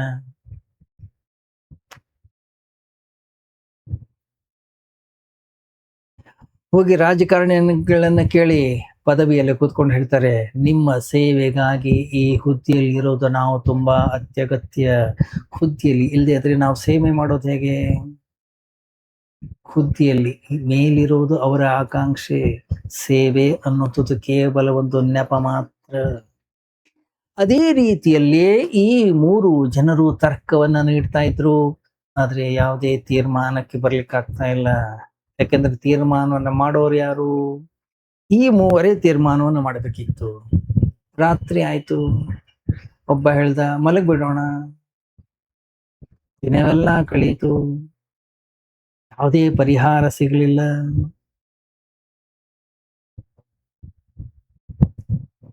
ಎಚ್ಚರವಾದಾಗ ಯಾರಿಗೆ ಅತ್ಯಂತ ಸುಂದರವಾದಂತಹ ಸ್ವಪ್ನ ಅನ್ನೋದು ಕಾಣಿಸ್ತದೋ ಆ ವ್ಯಕ್ತಿಯೇ ನಿರ್ಧಾರ ಮಾಡಬೇಕು, ತೀರ್ಮಾನ ತೆಗೆದುಕೊಂಡು. ಅವ್ರಿಗೂ ಸಾಕಾಗಿತ್ತು, ಬೇರೆ ದಾರಿ ಇರ್ಲಿಲ್ಲ. ಆಯ್ತು, ರಾತ್ರಿ ಮಲ್ಗೋಣ. ಮಲಗಿದ್ರು. ಯಾರು ಅತ್ಯಂತ ಸುಂದರ ಸ್ವಪ್ನವನ್ನ ಹೇಳ್ತಾರೋ ಅವರೇ ನಿರ್ಧಾರ ಮಾಡ್ಲಿ. ಯಾವತ್ತು? ಮಾರನೇ ದಿವಸ ಬೆಳಿಗ್ಗೆ ಸೂರ್ಯೋದಯ ಆಗ್ತಾ ಇದ್ದ ಹಾಗೆ 3 ನಿದ್ರೆಯಿಂದ ಎದ್ರು. ನೋಡಿ, ಮನಸ್ಸು ಬಹಳ ಮೋಸಗಾರ. ಬೆಳಿಗ್ಗೆ ಅವ್ರು ಹೇಳಿದ ಸ್ವಪ್ನ ಅವರು ಕಂಡೇ ಇಲ್ಲ. ಆಕ್ಚುಲಿ ಆ ಸ್ವಪ್ನ ಕೂಡ ಮನಸ್ಸೇ ಹೆಣೆದಂತ ಒಂದು ಕಟ್ಟುಕಥೆ. ಮೊದಲೇ ಅವನು ಹೇಳ್ದ, ನನ್ನ ಸ್ವಪ್ನ ವರ್ಣಿಸ್ಲಿಕ್ಕೆ ಸಾಧ್ಯವಾಗದೇ ಇರತಕ್ಕಂತ ಅವರ್ಣನೀಯ ಸ್ಥಳಗಳಿಗೆ ನನ್ನನ್ನ ಕರ್ಕೊಂಡು ಹೋಗಿದ್ರು. ಸ್ವರ್ಗದ ಯಾತ್ರೆಗೆ ಹೋದ ಹಾಗೆ. ಬಹಳ ಅದ್ಭುತ, ಬಹಳ ಸುಂದರ, ಬಹಳ ಪ್ರಶಾಂತ. ಶಬ್ದಗಳಲ್ಲಿ ಅದನ್ನು ಹೇಳಲಿಕ್ಕೆ ಆಗೋದಿಲ್ಲ. ಅಲ್ಲಿ ನನಗೊಬ್ಬ ಜ್ಞಾನಿ ಸಿಕ್ಕಿದ್ದ. ಅವನು ಹೇಳಿದ, ಈ ಆಹಾರಕ್ಕೆ ನೀನೇ ಅರ್ಹ. ಯಾಕೆ? ಯಾಕೆಂದ್ರೆ ನಿನ್ನ ಭೂತ ಮತ್ತು ಭವಿಷ್ಯತ್ತಿನ ಜೀವನ ಅತ್ಯಂತ ಯೋಗ್ಯವಾಗಿರ್ತಕ್ಕಂಥದ್ದು, ಅತ್ಯಂತ ಪ್ರಶಂಸನೀಯವಾಗಿರ್ತಕ್ಕಂಥದ್ದು. ಹಸಿದ ಮನುಷ್ಯ ರಾತ್ರಿ ಮಲಗಿದ್ರೆ ಸ್ವರ್ಗದ ಕನಸನ್ನ ಕಾಣ್ಲಿಕ್ಕೆ ಸಾಧ್ಯ ಇಲ್ಲ. ಹಸ್ತವನು ಮಲಗಿದ್ರೆ ಜ್ಞಾನಿಯನ್ನ ಭೇಟಿಯಾಗ್ಲಿಕ್ಕೆ ಸಾಧ್ಯ ಇಲ್ಲ. ಮತ್ತೆ ಈ ಕನಸು ಸುಳ್ಳದು. ಆ ಮನುಷ್ಯ ಅದನ್ನ ಹೆಣಿತಾ ಇದ್ದಾನೆ. ನೆಪ ಬಹಳ ಸ್ಪಷ್ಟವಾಗಿದೆ. ಏನು? ಅವನನ್ನ ಸ್ವರ್ಗಕ್ಕೆ ಕರ್ಕೊಂಡು ಹೋದ್ರು, ಸುಂದರವಾದಂತಹ ಸ್ಥಳಗಳ ದರ್ಶನವನ್ನ ಮಾಡಿದ್ರು. ಅಂಥದ್ರಲ್ಲಿ ಒಬ್ಬ ಜ್ಞಾನಿ ಸಿಕ್ಕ. ಆ ಜ್ಞಾನಿ ಕೂಡ ಹೇಳಿದ್ದು ಅದನ್ನೇ. ಏನು? ಆಹಾರಕ್ಕೆ ನೀನೇ ಅರ್ಹ. ಯಾಕೆ? ಯಾಕೆಂದ್ರೆ ನಿನ್ನ ಭೂತ ಗೌರವಯುತವಾಗಿದೆ, ನಿನ್ನ ಭವಿಷ್ಯ ದೊಡ್ಡ ಸಾಧ್ಯತೆಗಳನ್ನ ತೋರಿಸ್ತಾ ಇದೆ. ಗಮನಿಸಿ, ನಮ್ಮ ಮನಸ್ಸು ಏನನ್ನ ಬಯಸ್ತದೋ ಅದನ್ನೇ ನಾವು ಸ್ವರ್ಗದಲ್ಲಿ ಕೂಡ ಕಾಣೋದು. ನಮ್ಮ ಮನಸ್ಸು ಏನನ್ನ ಬಯಸ್ತದೋ ಅದನ್ನೇ ನಾವು ಸಂತ ಮಹಾಂತರ ವಾಣಿಯಿಂದ ಅರ್ಥೈಸಿಕೊಳ್ತೇವೆ. ಮಹಾತ್ಮನಿಗೆ ಆಹಾರದ ಅಗತ್ಯ ಏನಿದೆ?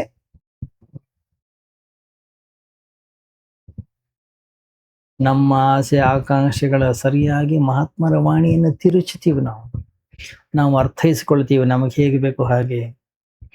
ನಮಗೆ ಹೇಗೆ ಬೇಕೋ ಆ ಮಾತುಗಳನ್ನು ಸುಳ್ಳು ಮಾಡ್ತೀವಿ. ಕನಸನ್ನು ಸುಳ್ಳು ಕಟ್ಟಿದ ಕಥೆಯದು. ಆಹಾರವನ್ನು ಪಡೀಲಿಕ್ಕೆ ಈ ರೀತಿಯ ತರ್ಕ, ಲಾಜಿಕ್ ಅವನಿಗೆ ಅಗತ್ಯವಾಗಿತ್ತು. ಎರಡನೇವ ಹೇಳ್ದ ಆಶ್ಚರ್ಯದ ವಿಷಯ ಏನಂತಂದ್ರೆ, ಸ್ವಪ್ನದಲ್ಲಿ ನಾನು ನನ್ನ ಸಂಪೂರ್ಣ ಭೂತಕಾಲ, ಸಂಪೂರ್ಣ ಭವಿಷ್ಯತ್ತನ್ನ ಕಂಡೆ. ಒಬ್ಬ ಸರ್ವಜ್ಞ, ಒಬ್ಬ ಜ್ಞಾನ ಸಿಕ್ಕಿದ್ದ. ಅವನು ಹೀಗಂದ, ನಿನ್ನ ಮಿತ್ರರಿಗಿಂತ ಈ ರೊಟ್ಟಿಗೆ ತಿನ್ಲಿಕ್ಕೆ ಹೆಚ್ಚು ಅರ್ಹ ನೀನು. ಯಾಕಂದ್ರೆ ನೀನು ಅವರಿಗಿಂತಲೂ ದೊಡ್ಡ ವಿದ್ವಾಂಸ, ಪಂಡಿತ, ನೀನೊಬ್ಬ ಧೈರ್ಯಶಾಲಿ, ನಿನ್ನ ಪೋಷಣೆ ಅತ್ಯಗತ್ಯ, ಅದು ಸರಿಯಾಗಬೇಕು. ಯಾಕಂದ್ರೆ ನೀನು ನಿಶ್ಚಿತವಾಗಿಯೂ ನಾಳೆ ಎಲ್ಲ ಜನರ ನಾಯಕನಾಗ್ತಾ ಇದೀಯ. ಮೂರನೇವ ಹೇಳ್ದ, ನನ್ನ ಸ್ವಪ್ನದಲ್ಲಿ ಏನೂ ನೋಡ್ಲಿಲ್ಲ, ನಾನು ಏನೂ ಕೇಳಲೂ ಇಲ್ಲ, ಯಾರು ಒಂದು ಏನು ಹೇಳಲೂ ಇಲ್ಲ.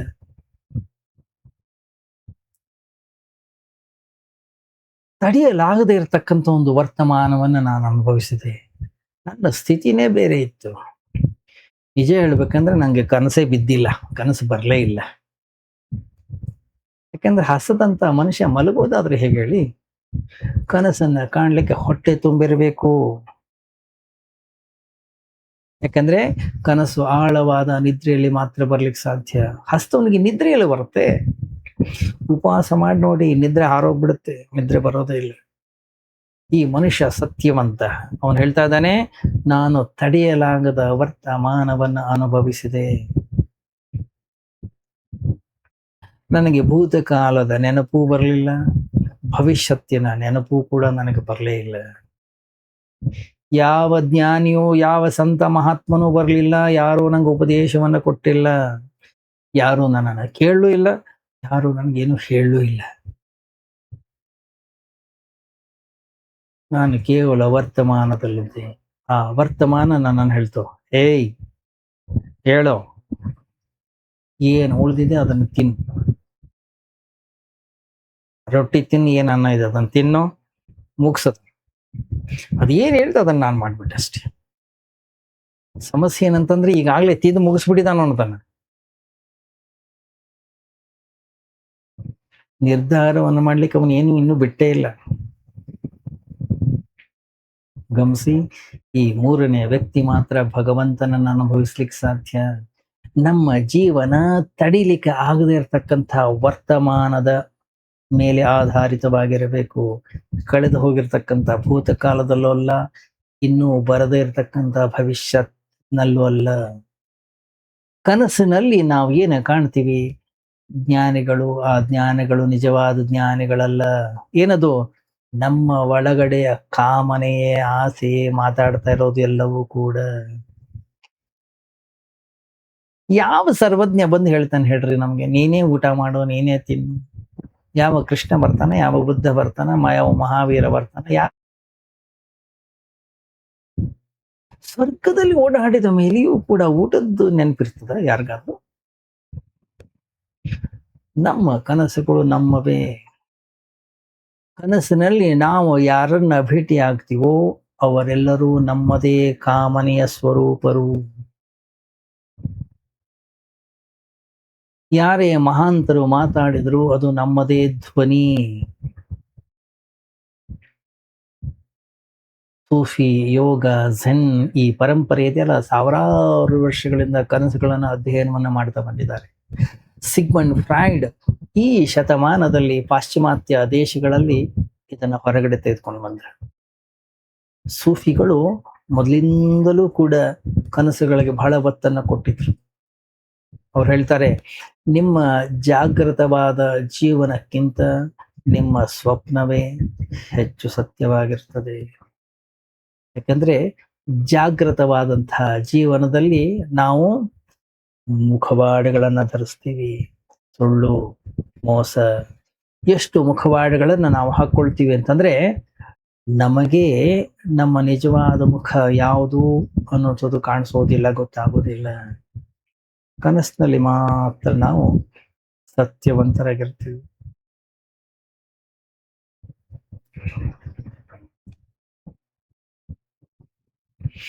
ಕನಸಿನಲ್ಲಿ ಸುಳ್ಳಾದದ್ದು ಈ ಜಗತ್ತಿನಲ್ಲಿ ಬೇರೊಂದಿಲ್ಲ. ಕನಸಿನಲ್ಲಿ ನಾವು ಜಾಗೃತ ಸ್ಥಿತಿಗಿಂತ ಹೆಚ್ಚು ಸತ್ಯವಂತರಾಗಿರ್ತೀವಿ. ಬಹಳ ಆಶ್ಚರ್ಯ.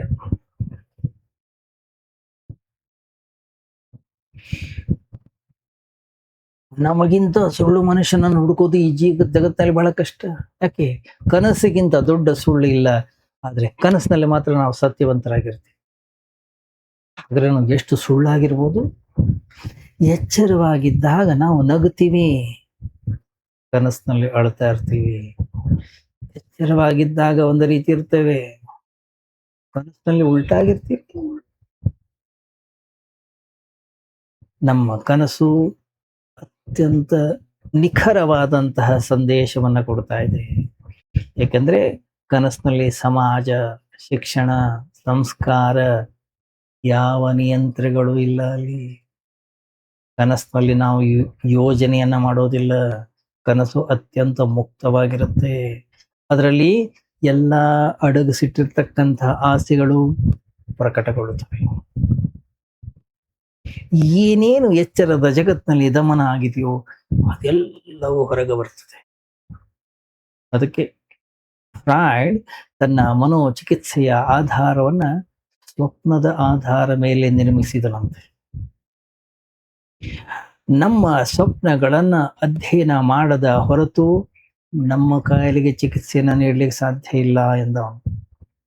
ಎಚ್ಚರವಾಗಿದ್ದಾಗ ನಾವು ಏನು ಹೇಳ್ತೀವೋ ಅದು ನಂಬಿಕೆಗೆ ಯೋಗ್ಯವಲ್ಲ. ಯಾಕೆಂದ್ರೆ ಸತ್ಯ ಉಲ್ಟಾ ಇರುತ್ತೆ. ಗಮನಿಸಿ, ನೀವು ಒಬ್ಬ ಮಗ ತಂದೆಗೆ ಅವಶ್ಯಕತೆಗಿಂತ ಹೆಚ್ಚಿನ ಗೌರವವನ್ನು ಕೊಡ್ತಾ ಇರ್ತಾನೆ. ಏನಿದರ ಅರ್ಥ? ಅವನ ಮನಸ್ಸಿನಲ್ಲಿ ತಂದೆಯ ಪ್ರತಿ ಕೋಪ ಇದೆ. ಆ ಕೋಪವನ್ನ ಹತೋಟಿಯಲ್ಲಿ ಇಡ್ಲಿಕ್ಕೆ ಅವನು ಅತಿಯಾದ ಗೌರವವನ್ನ ಮೇಲ್ಗಡೆಗೆ ತೋರಿಸ್ತಾ ಇರ್ತಾನೆ. ಅವನ ಕನಸನ್ನ ನೋಡಿದ್ರೆ ಬಹುಶಃ ಅವನು ತಂದೆಯನ್ನು ಕೊಲ್ತಾ ಇದ್ದಾನೇನು ಕನಸಿನಲ್ಲಿ. ತಂದೆಗೆ ವಿಷ ಕೊಡ್ತಾ ಇರ್ತಾನೇನು ಕನಸಿನಲ್ಲಿ, ಗೊತ್ತಿಲ್ಲ. ತಂದೆಯನ್ನ ಈಗಾಗಲೇ ಹಲವು ಬಾರಿ ಕೊಂದ್ಬಿಟ್ಟಿದಾನೋ ಏನೋ ಅದು ಕೂಡ ಗೊತ್ತಿಲ್ಲ. ಯಾವಾಗ ಕನಸಿನಲ್ಲಿ ಸಾಯಿಸ್ತಾನೆ, ಬೆಳಿಗ್ಗೆ ಎದ್ದುಕೊಳ್ಳಿ ಹೆಚ್ಚಿನ ಗೌರವವನ್ನು ತೋರಿಸ್ತಾನೆ. ಯಾಕೆಂದ್ರೆ ಕನಸು ಅವನನ್ನ ಬೆಚ್ಚಿ ಬೀಳಿಸ್ತದೆ. ನಾವು ಬೆಳಿಗ್ಗೆ ದಿನದಲ್ಲಿ ಎಷ್ಟು ಬಾರಿ ನಾವು ನಮ್ಮ ಹೆಂಡತಿಗೆ ಹೇಳ್ತೀವಿ, ನಾನು ನಿನ್ನನ್ನು ತುಂಬಾ ಪ್ರೀತಿಸ್ತೀನಿ ಅಂತ ಹೇಳಿ. ಕನಸಿನಲ್ಲಿ ಯಾವತ್ತಾರು ಒಂದು ದಿವಸ ಆದ್ರೂ ಕೂಡ ನಾವು ಹೇಳಿದೀವ? ಕನಸಿನಲ್ಲಿ ಹೆಂಡತಿ ಬರೋದೇ ಇಲ್ಲ. ಕನಸಿನಲ್ಲಿ ಬೇರೆ ಯಾರು ಹೆಂಗಸರು ಬರ್ತಾರೆ. ಯಾಕೇಳಿ, ನಾವು ಇಷ್ಟೊಂದು ಪ್ರೀತಿ ಮಾಡ್ತಕ್ಕಂಥ ಹೆಂಡತಿ ಯಾಕಿಲ್ಲ? ಒಂದ್ಸರಿನೂ ನಾವು ನೆಟ್ಟಿಗೆ ಸರಿಯಾಗಿ ನೋಡಿಲ್ಲ, ಮತ್ತೊಬ್ಬ ಸ್ತ್ರೀ ನಮ್ಮ ಕನಸಿನಲ್ಲಿ ಬರ್ತಾಳೆ. ಯಾರಿಂದ ನಾವು ದೂರ ಇರ್ಲಿಕ್ಕೆ ಬಯಸ್ತೀವೋ ಆ ಅಂತರ ಒಳಗಡೆಗೆ ಭಯ ಇದೆ ಅನ್ನೋಂಥದ್ದನ್ನ ತೋರಿಸ್ತದೆ. ಯಾರಿಗೆ ಅತಿಯಾದ ಪ್ರೀತಿಯನ್ನು ತೋರಿಸ್ತೀವೋ ಆ ಅತಿಯಾದ ಪ್ರದರ್ಶನವೇ ಒಳಗಡೆಗೆ ಪ್ರೀತಿ ಇಲ್ಲ ಅನ್ನೋಂಥದ್ದನ್ನ ತೋರಿಸ್ತದೆ. ಏನಿದು? ಇದೊಂದು ಶಬ್ದಜಾಲ. ಕನಸಿನಲ್ಲಿ ನಾವು ಯಾರೋ ಅಪರಿಚಿತ ಮಹಿಳೆಯರೊಂದಿಗೆ ಇರೋದನ್ನ ಕಾಣ್ತೀವಿ. ಅದೇ ನಮ್ಮ ನಿಜವಾದ ಸ್ಥಿತಿ. ಯಾಕೆ? ನಮ್ಮ ಕನಸುಗಳನ್ನ ನಾವು ಅರ್ಥ ಮಾಡಿಕೊಳ್ಳದೆ ಇದ್ರೆ ನಮ್ಮ ನಿಜವಾದ ಮನಸ್ಸಿನ ಸಮಾಚಾರ ಸುದ್ದಿ ನಮಗೆ ಸಿಗೋದಿಲ್ಲ.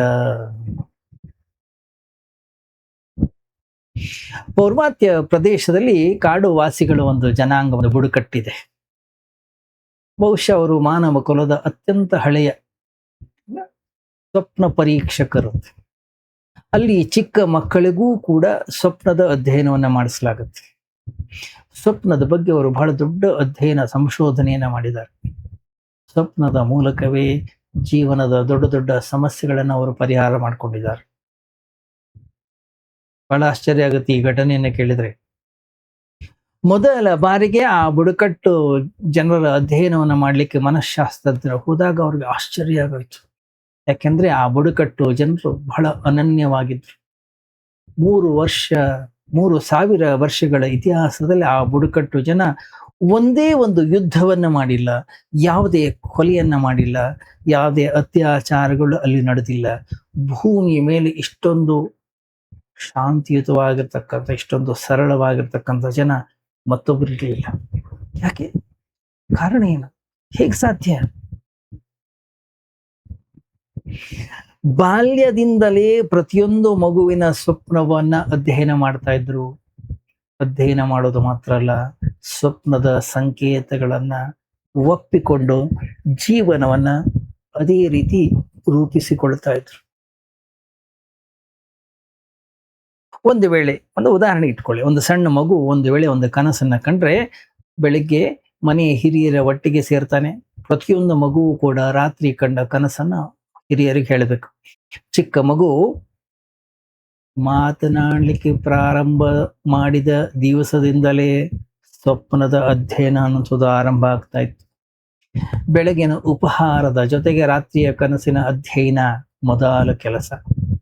ಇಡೀ ಕುಟುಂಬ ಒಟ್ಟಿಗೆ ಸೇರಿ ತಮ್ಮ ಕನಸುಗಳನ್ನ ಹಂಚಿಕೊಳ್ತಾ ಇದ್ರು. ಒಂದು ಚಿಕ್ಕ ಮಗು ಹೇಳ್ತು, ಕನಸಿನಲ್ಲಿ ನಾನು ಪಕ್ಕದ ಮನೆಯ ಹುಡುಗನಿಗೆ ಹೋಗಿ ಒಂದು ಕಪಾಳಕ್ಕೆ ಹೊಡೆದೆ.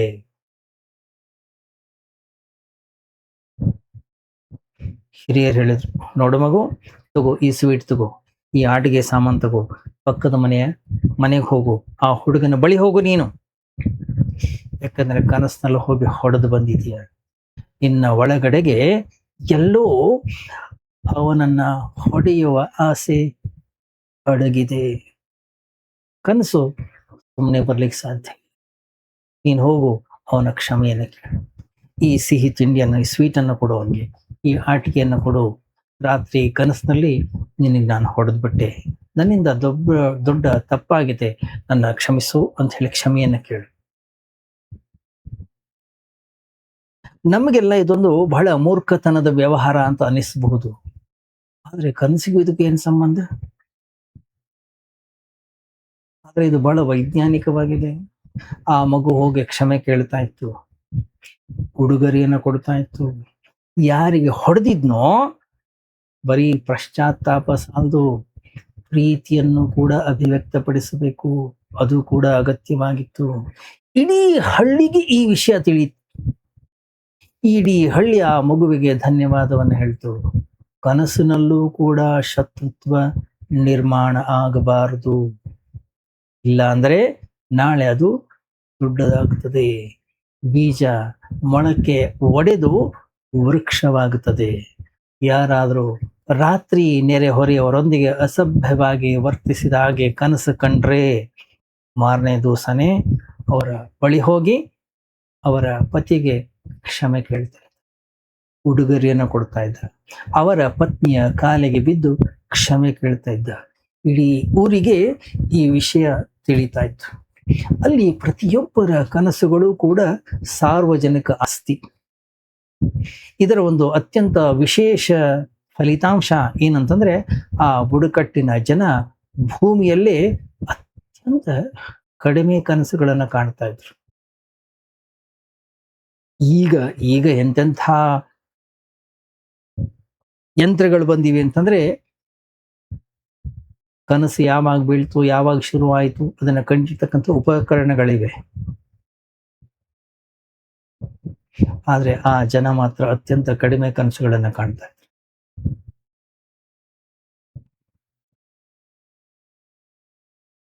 ಅಲ್ಲಿ ಪ್ರತಿಯೊಬ್ಬ ವ್ಯಕ್ತಿಯೂ ಕಾಣುವ ಕನಸು ಬೆಳಗ್ಗೆ ಎದ್ದಾಗ ಅವನಿಗೆ ಸಂಪೂರ್ಣವಾಗಿ ನೆನಪಿರ್ತಾ ಇತ್ತು. ಜಗತ್ತಿನಲ್ಲಿ ಬೇರೆ ಎಲ್ಲೂ ಹೀಗಾಗ್ತಾ ಇಲ್ಲ. ಯಾಕಂದ್ರೆ ಕನಸನ್ನ ಮರೆಯಲಿಕ್ಕೆ ನಾವು ಬಯಸ್ತೀವಿ. ಯಾಕೆ? ದುಃಖದಾಯಕವಾಗಿರುತ್ತೆ. ಅದಕ್ಕಾಗಿ ಎದ್ದ ಕೂಡಲೇ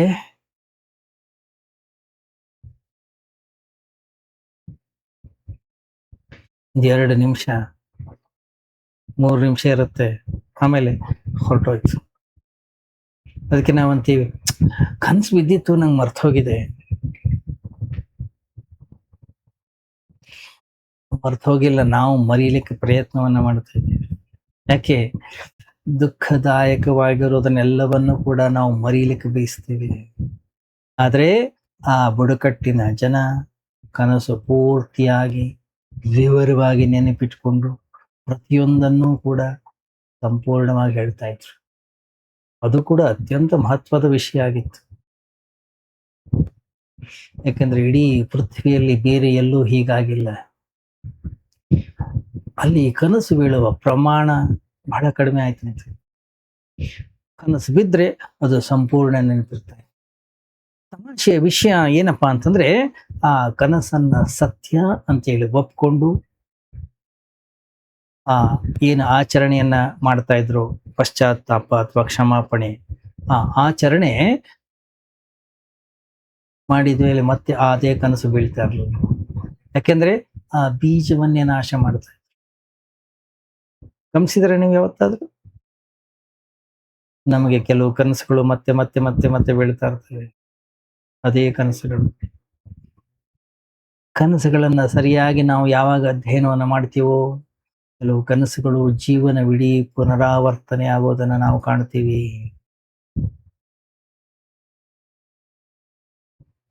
ಸ್ವಲ್ಪ ಆಚೆ ಈಚೆ ವ್ಯತ್ಯಾಸ ಇರಬಹುದು, ಆದ್ರೆ ಆ ಕನಸಿನ ಸಾರ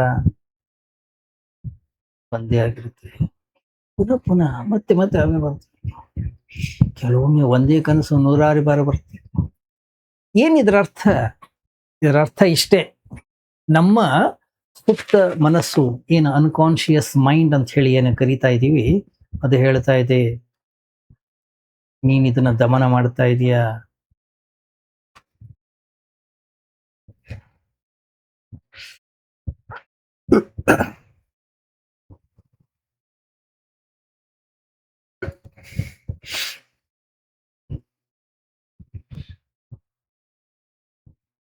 ಯಾವ ವ್ಯಕ್ತಿಯನ್ನ ಪ್ರತಿ ದಿವಸವೂ ಕೂಡ ನಾವು ಕನಸಲ್ಲಿ ಕೊಲೆಯನ್ನ ಮಾಡ್ತಾ ಇದ್ದೀವಿ, ಒಂದು ದಿವಸ ನಿಜವಾಗ್ಲೂ ಕೂಡ ಆ ವ್ಯಕ್ತಿಯನ್ನು ಹೋಗಿ ಕೊಲೆ ಮಾಡ್ಬಿಡ್ಬೋದು, ಗೊತ್ತಿಲ್ಲ. ಕೊಲೆ ಮಾಡ್ಲಿಕ್ಕೆ ನಮ್ಮ ಮನಸ್ಸು ರೆಡಿ ಆಗ್ಬಿಡುತ್ತೆ. ಯಾಕೆ? ನೀರು ಕಾಯ್ತಾ ಇದೆ, ನೀರು ಕಾಯ್ತಾ ಇದೆ, ನೀರು ಕಾಯ್ತಾ ಇದೆ, ಒಂದು ದಿವಸ ಸ್ಫೋಟ ಸಂಭವ ಆಗ್ಬಿಡುತ್ತೆ. ಹಲವು ಬಾರಿ ಶಾಂತವಾಗಿ ಕಾಣುವ ಜನ ಭಯಂಕರವಾದಂತಹ ಕೃತ್ಯಗಳನ್ನ ಮಾಡ್ತಾರೆ. ನಮ್ಗೆ ಅನ್ಸುತ್ತೆ, ಏನಪ್ಪಾ ಇಂತಹ ವ್ಯಕ್ತಿ, ಇಷ್ಟು ಶಾಂತವಾಗಿದ್ದಂತಹ ವ್ಯಕ್ತಿ ಹಿಂಗ ಕೊಲೆ ಮಾಡೋದ, ಅತ್ಯಾಚಾರ ಮಾಡೋದ, ಹಿಂಗ ಮೋಸ ಮಾಡೋದ, ಕಳ್ತನ ಮಾಡೋದು, ಇದನ್ನ ನಂಬಕ್ಕೆ ಆಗಲ್ಲ ನಮ್ಮ ಕೈನಲ್ಲಿ. ಅವನ ಕನಸಿನ ಅರಿವು ನಮಗಿರೋದಿಲ್ಲ. ಯಾಕಂದ್ರೆ ಕನಸಿನಲ್ಲಿ ಬೀಜ ಬಿತ್ತುತ್ತಾ ಇರ್ತಾನೆ. ಈಗ ಬೆಳೆ ಕೊಯ್ಲೇಬೇಕು. ಗಮನಿಸಿ, ನಾವು ಮಾಡುವ ಕೆಲಸ ಅಲ್ಲ, ನಾವು ಮಾಡತಕ್ಕಂಥ ವಿಚಾರಗಳು, ನಾವು ಮಾಡತಕ್ಕಂಥ ಭಾವನೆಗಳು ಕೂಡ ಅತ್ಯಂತ ಮಹತ್ವ. ಕೇವಲ ಕರ್ಮ ಮಾಡೋದ್ರಿಂದ ಮಾತ್ರ ಅಲ್ಲ, ವಿಚಾರವನ್ನ ಮಾಡೋದ್ರಿಂದಲೂ ಕೂಡ ಘಟಿಸ್ತದೆ. ನಾವು ಭಾವಿಸಿದೆವೋ, ಕೆಲಸ ಮುಗೀತು, ಪಾಪ ಪಾಪ ಬಂದಾಯ್ತು, ಸುತ್ಕೊಂಡಾಯ್ತು.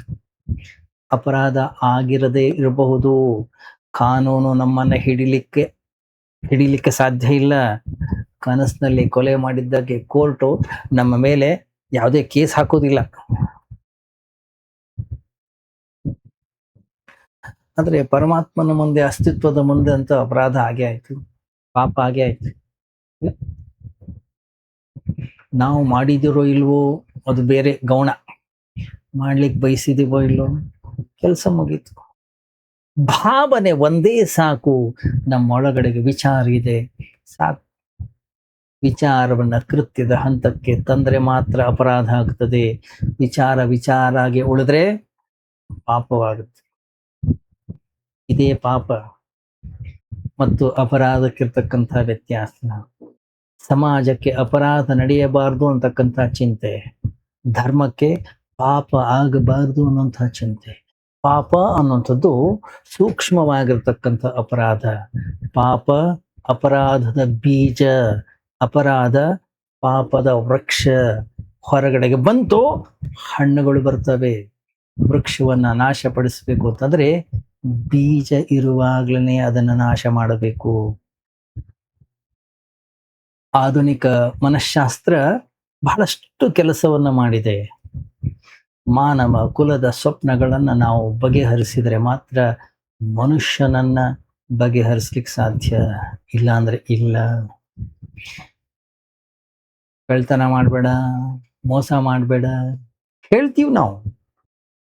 ಅವನು ಪ್ರಯತ್ನ ಪಟ್ಟು ಹಗಲಿನಲ್ಲಿ ಮಾಡದೇ ಇರಬಹುದು, ಆದ್ರೆ ರಾತ್ರಿ ಮಾಡ್ತಾನೆ. ಪಾಪ ಅಂತೂ ಆಯ್ತು ತಾನೆ. ಹಗಲಿನಲ್ಲಿ ಮಾಡಿದ್ನೇನ ಅವನು? ಹಗಲಿನಲ್ಲಿ ಮಾಡಿದ್ರೆ ಏನು, ರಾತ್ರಿಯಲ್ಲಿ ಮಾಡಿದ್ರೆ ಏನು ವ್ಯತ್ಯಾಸ? ಬೆಕ್ಕು ಇಲಿಯನ್ನ ಹಗಲಿನಲ್ಲಿ ಕೊಂದ್ರೇನು, ರಾತ್ರಿಯಲ್ಲಿ ಕೊಂದ್ರೇನು? ತನ್ನ ಮನೆಯಲ್ಲಿ ಕೊಂದ್ರೆಷ್ಟು, ಬೇರೆಯವರ ಮನೆಯಲ್ಲಿ ಕೊಂದ್ರೆಷ್ಟು? ಪರೋಪಕಾರಕ್ಕಾಗಿ ಕೊಂದ್ರೇನು, ತನ್ನ ಹೊಟ್ಟೆ ಪಾಡಿಗಾಗಿ ಕೊಂದ್ರೇನು? ಎರಡೂ ಸಂದರ್ಭಗಳಲ್ಲೂ ಕೊಲೆನೇ ಆಗಿದೆ. ಹೌದು, ನಾವು ಹಲವು ಪಾಪಗಳನ್ನ ಪರೋಪಕಾರಕ್ಕಾಗಿ ಮಾಡ್ತೀವಿ. ಆಗ ಪಾಪದ ನೋವು ಸ್ವಲ್ಪ ಕಡಿಮೆ ಇರುತ್ತೆ. ಯಾಕೆ? ಯಾಕೆಂದ್ರೆ ಇನ್ನೊಬ್ಬರ ಒಳಿತಿಗಾಗಿ ನಾನು ಮಾಡ್ತಾ ಇದ್ದೇನೆ ಅಂತ ಅನಿಸ್ತಾ ಇರುತ್ತೆ ನಮಗೆ. ನಾವು ಹೋಗಿ ಯಾರನ್ನ ಕೊಲ್ತೀವೋ ನಮಗೆ ಹೆಚ್ಚಿನ ಪಾಪದ ಪ್ರಜ್ಞೆ ಆಗುತ್ತೆ. ಅದೇ ಭಾರತ ಪಾಕಿಸ್ತಾನ ಯುದ್ಧ ಆಗ್ತಾ ಇದ್ರೆ, ಆಗ ಒಂದ್ ವೇಳೆ ನಾವು ಹೋಗಿ 150 ಪಾಕಿಸ್ತಾನಗಳನ್ನ ಗುಂಡು ಹಾಕಿ ಕೊಂದ್ರೆ ಎದೆ ಉಬ್ಬಿಸ್ಕೊಂಡು ಬರ್ತೀವಿ, ನಾವು ಮನೆಗೆ ಬರ್ತೀವಿ, ಜಂಬ ಕೊಚ್ಕೋತೀವಿ. ಪಾಪ ಆಗಿಲ್ಲ, ಅವಾಗ ಪುಣ್ಯ ನಾವು ಭಾವಿಸೋದು. ರಾಷ್ಟ್ರಪತಿ, ಪ್ರಧಾನಮಂತ್ರಿ ಮಹಾವೀರ ಚಕ್ರವನ್ನ ಕೊಡ್ತಾರೆ. ಒಬ್ಬ ಮನುಷ್ಯನನ್ನ ಕೊಂದ್ರೆ ಪಾಪ ಆಗ್ತದೆ, 100 ಜನರನ್ನ ಕೊಂದ್ರೆ ಮಹಾವೀರ ಚಕ್ರ, ಗೌರವ. ಎಂತ ಆಶ್ಚರ್ಯ! ಏನ್ ವಿಷಯ ಇದು? ಏನು ವ್ಯತ್ಯಾಸ? ಕೊಲೆ ಎಲ್ಲಿದ್ರೂ ಕೂಡ ಕೊಲೆನೇ. ಯಾರನ್ನ ಕೊಂದ್ರಿ ಅನ್ನೋದಕ್ಕಿಂತ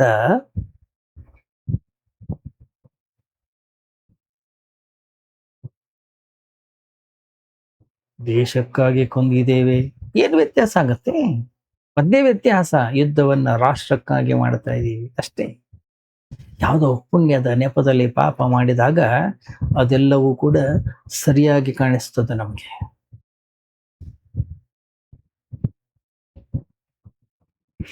ಹಿಂದೂ ಮುಸ್ಲಿಂ ಗಲಭೆ ಆದ್ರೆ ಒಬ್ಬರನ್ನೊಬ್ಬರು ಕಡ್ದು ಹಾಕ್ತಾರೆ, ನಾವು ನೋಡ್ತೀವಿ ಸುತ್ತಮುತ್ತಲೂ ಕೂಡ ನಮ್ಮ ಪರಿಸರದಲ್ಲಿ. ಅವಾಗೇನ್ ತೊಂದರೆ ಇಲ್ಲ. ಯಾಕೆ? ಧರ್ಮದ ರಕ್ಷಣೆಗಾಗಿ ನಡೀತಾ ಇದೆ. ಮಾನವ ಕುಲ ಎಂತ ಮಹಾನ್ ಪಾಪಗಳನ್ನ ಮಾಡಿದೆ ಧರ್ಮ ರಕ್ಷಣೆ ಹೆಸರಲ್ಲಿ. ಬಹಳ ಆಳವಾಗಿ ವಿಚಾರ ಮಾಡಬೇಕಾಗಿರ್ತಕ್ಕಂಥ ವಿಷಯ ಏನಂತಂದ್ರೆ, ಯಾವ ಧರ್ಮದ ರಕ್ಷಣೆಗಾಗಿ ಪಾಪಗಳನ್ನ ಮಾಡಬೇಕಾಗ್ತದೋ ಆ ಧರ್ಮದ ರಕ್ಷಣೆಗೆ, ಆ ಧರ್ಮ ರಕ್ಷಣೆಗೆ ಯೋಗ್ಯವಾಗಿದೆಯೇ? ಪಾಪದಿಂದ ಧರ್ಮದ ರಕ್ಷಣೆ ಸಾಧ್ಯವೇ? ಪಾಪದಿಂದ ಧರ್ಮದ ರಕ್ಷಣೆ ಆಗೋದಾದ್ರೆ ಪುಣ್ಯದಿಂದ ಯಾವುದರ ರಕ್ಷಣೆ ಆಗ್ತಾ ಇದೆ? ಪಾಪದಿಂದ ಧರ್ಮದ ರಕ್ಷಣೆ ಆಗೋದಾದ್ರೆ ಪಾಪದಿಂದ ಎಲ್ಲವನ್ನೂ ಕೂಡ ರಕ್ಷಿಸಬಹುದು. ಸ್ವತಃ ಧರ್ಮವೇ ರಕ್ಷಣೆಗಾಗಿ ಪಾಪದ ನೆರವು ಪಡೆಯಬೇಕಾದ್ರೆ, ಸ್ವತಃ ಧರ್ಮವೇ ಅಸಹಾಯಕವಾಗಿದ್ರೆ ಪಾಪದ ಸಹಾಯವನ್ನ ಕೋರ್ತಾ ಇದೆ ಅಂದ್ರೆ ಎಂತ ಧರ್ಮ ಹೇಳಿ? ಅದೊಂದು ನಪುಂಸಕವಾಗಿರ್ತಕ್ಕಂಥ ಧರ್ಮ. ಆದ್ರೆ ಮನುಷ್ಯನಿಗೆ ಒಂದು ಒಳ್ಳೆ ನೆಪ ಸಿಕ್ಕರೆ ಸಾಕು, ಅದನ್ನ ಮಾಡ್ಲಿಕ್ಕೆ ಖುಷಿ ಆಗ್ತದೆ. ನಾವು ಕೇವಲ ಒಂದು ನೆಪವನ್ನ ಮಾತ್ರ ಹುಡುಕ್ತಾ ಇದ್ದೀವಿ. ನಮ್ಮ ಒಳಗಡೆಗೆ ಏನನ್ನ ಮಾಡ್ಲಿಕ್ಕೆ ನಾವು ಬಯಸ್ತೀವೋ ಅದನ್ನೇ ನಾವು ಮಾಡೋದು. ಆದ್ರೆ ಹೊರಗಡೆಗೆ ನೆಪವನ್ನು ಹುಡುಕ್ತೀವಿ. ಒಂದೊಂದ್ಸರಿ ರಾಷ್ಟ್ರ, ಒಂದೊಂದ್ಸರಿ ಸಮಾಜ, ಒಂದೊಂದ್ಸರಿ ಧರ್ಮ, ಒಂದೊಂದ್ಸರಿ ಮತ್ತೊಬ್ಬರ ಹಿತ, ಇನ್ನೊಂದ್ಸರಿ ಏನು ಒಟ್ಟಿನಲ್ಲಿ ಇನ್ನೊಬ್ಬರನ್ನ ಸಂಪೂರ್ಣವಾಗಿ ನಾಶ ಮಾಡ್ಲಿಕ್ಕೆ ಹೋಗ್ತಾ ಇದೀವಿ ನಾವು. ಗಮಸಿ ಸುಶಿ ಕಥೆ ಬಹಳ ವಿಚಾರಣೀಯವಾಗಿರ್ತಕ್ಕಂಥದ್ದು. ಮೂವರು ತಮ್ಮನ್ನ ತಾವು ರಕ್ಷಿಸಿಕೊಳ್ಳಿಕ್ಕೆ ಬಯಸ್ತಾ ಇದ್ದಾರೆ.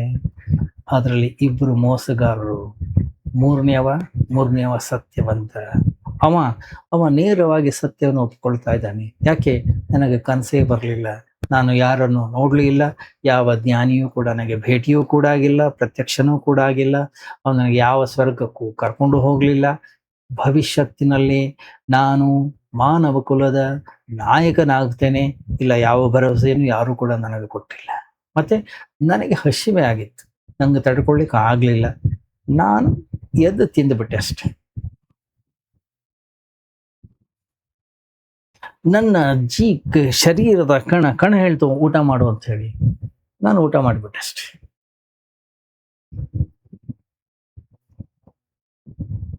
ಈ ಮನುಷ್ಯ ಸತ್ಯ, ಎಲ್ಲೆಲ್ಲಿ ಸತ್ಯ ಇದೆಯೋ ಅಲ್ಲಿ ಒಂದು ದಿನ ಸತ್ಯದ ಮಿಲನವಾಗ್ತದೆ. ಮನುಷ್ಯ ಸುಳ್ಳು ಹೇಳ್ತಾ ಇಲ್ಲ. ತನ್ನ ಶರೀರದ ಹಸಿವಿನಿಂದ ನೈಜತೆಯನ್ನ ಒಪ್ಪಿಕೊಂಡಿದ್ದಾನ. ಅವನು ತನ್ನ ಆಸೆಗಳನ್ನ ನಿರಾಕರಿಸಿಲ್ಲ. ತನ್ನ ಆಸೆಗಳಿಗೆ ಸುಂದರ ಬಟ್ಟೆಗಳನ್ನ ತೊಡಿಸಿ ಮರೆಮಾಚಿಲ್ಲ. ತನ್ನ ಆಸೆಗಳಿಗೆ ಕನಸಿನ ಬಣ್ಣವನ್ನ ಬಳದಿಲ್ಲ. ಯಾವುದೋ ಸಂತ ಮಹಾತ್ಮರ ಬಾಯಿಂದ ಮಾತಾಡಿಸಿಲ್ಲ. ತನ್ನ ಆಸೆಯ ನಗ್ನ ರೂಪವನ್ನ ನೇರವಾಗಿ ಅವನು ಒಪ್ಕೊಂಡ. ಅವನು ಹೇಳ್ದ, ನನ್ಗೆ ಹಸಿವೆ ಆಯ್ತು, ನಂಗೆ ಮಲಗಲಿಕ್ಕೆ ಆಗ್ಲಿಲ್ಲ. ಯಾವಾಗ ಮಲಗಲಿಕ್ಕೆ ಆಗಿಲ್ಲ, ಕನಸಲ್ಲಿ ಬರಬೇಕು. ಹಸಿವು ಎಷ್ಟಿತ್ತು ಅಂತಂದ್ರೆ ಬೆಳಗಿನ ತನಕ ಕಾಯ್ಲಿಕ್ಕೂ ಕೂಡ ನನ್ನ ಕೈಲಾಗ್ಲಿಲ್ಲ. ಹಾಗಾಗಿ ನಾನು ಊಟ ಮಾಡಿದೆ.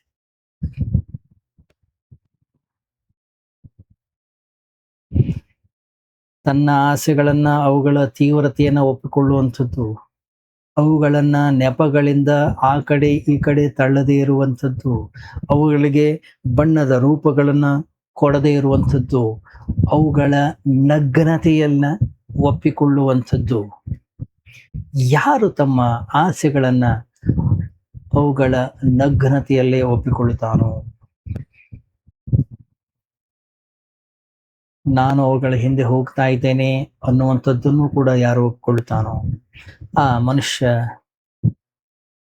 ಅವನ ಜೀವನದಲ್ಲಿ ಒಂದು ವಿನಮ್ರತೆ ಅನ್ನುವಂಥದ್ದು ಹುಟ್ಟುತ್ತೆ. ಆ ಮನುಷ್ಯ ಮೊದಲ ಬಾರಿಗೆ ನಿರಹಂಕಾರಿ ಆಗ್ತಾನೆ. ಅವರಿಬ್ರು ಕೂಡ ಅಹಂಕಾರಿಗಳಾಗಿದ್ದರು. ಆಹಾರಕ್ಕಾಗಿ ಸಂತ ಮಹಾಂತರನ್ನು ಕೂಡ ತಮಗೆ ಹೇಗೆ ಬೇಕು ಹಾಗೆ ಮಾತನಾಡಿಸಿದ್ರು.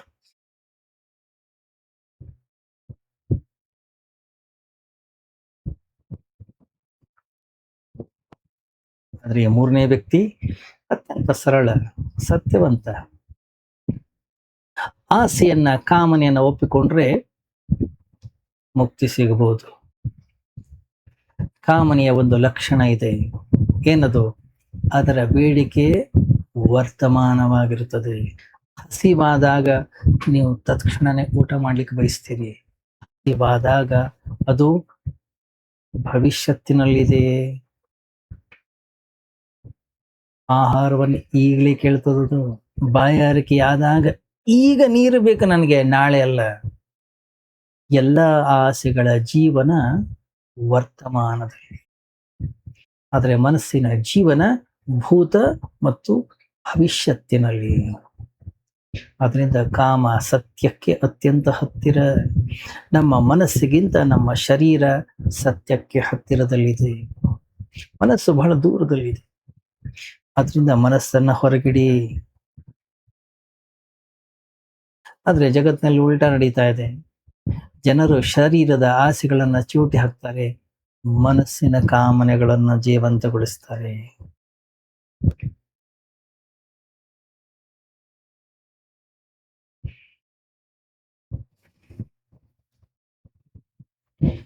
ಶರೀರ ದಮನ ಮಾಡಲಿಕ್ಕೆ ಯೋಗ್ಯವಾಗಿರುವಂಥದ್ದಲ್ಲ. ಶರೀರ ಸುಂದರವಾಗಿದೆ, ಶರೀರ ಪ್ರಾಕೃತಿಕವಾಗಿದೆ. ಇದು ಕೂಡ ಸತ್ಯದ ಒಂದು ಭಾಗ. ಹಸಿವಾಗುವಂಥದ್ದು ಪಾಪ ಏನಲ್ಲ. ಬಾಯಾರಿಕೆ ಆಗುವಂಥದ್ದು ಖಂಡಿತವಾಗಿಯೂ ಪಾಪ ಅಲ್ಲ. ಪ್ರೀತಿಯ ಆಕಾಂಕ್ಷೆ ಮೂಡೋದು ಯಾವುದು ಕೂಡ ಪಾಪ ಅಲ್ಲ. ಅದು ಕೂಡ ಒಂದು ಹಸಿವೆಯೇ, ಅದು ಕೂಡ ಒಂದು ಬಾಯಾರಿಕೆಯೇ. ಪಾಪ ಯಾವಾಗ ಆರಂಭ ಆಗುತ್ತೆ? ಯಾವಾಗ ನಾವು ಮನಸ್ಸಿನ ಜಾಲವನ್ನು ಹೆಣಿಲಿಕ್ಕೆ ಶುರು ಮಾಡ್ತೀವೋ, ನಮ್ಮ ಆಸೆಗಳಿಗೆ, ಕಾಮನೆಗಳಿಗೆ ಬಟ್ಟೆಯನ್ನು ತೊಡಿಸಿದಾಗ, ನಮ್ಮ ಕಾಮನೆಗೆ ನೆಪಗಳನ್ನು ಹುಡುಕಿದಾಗ,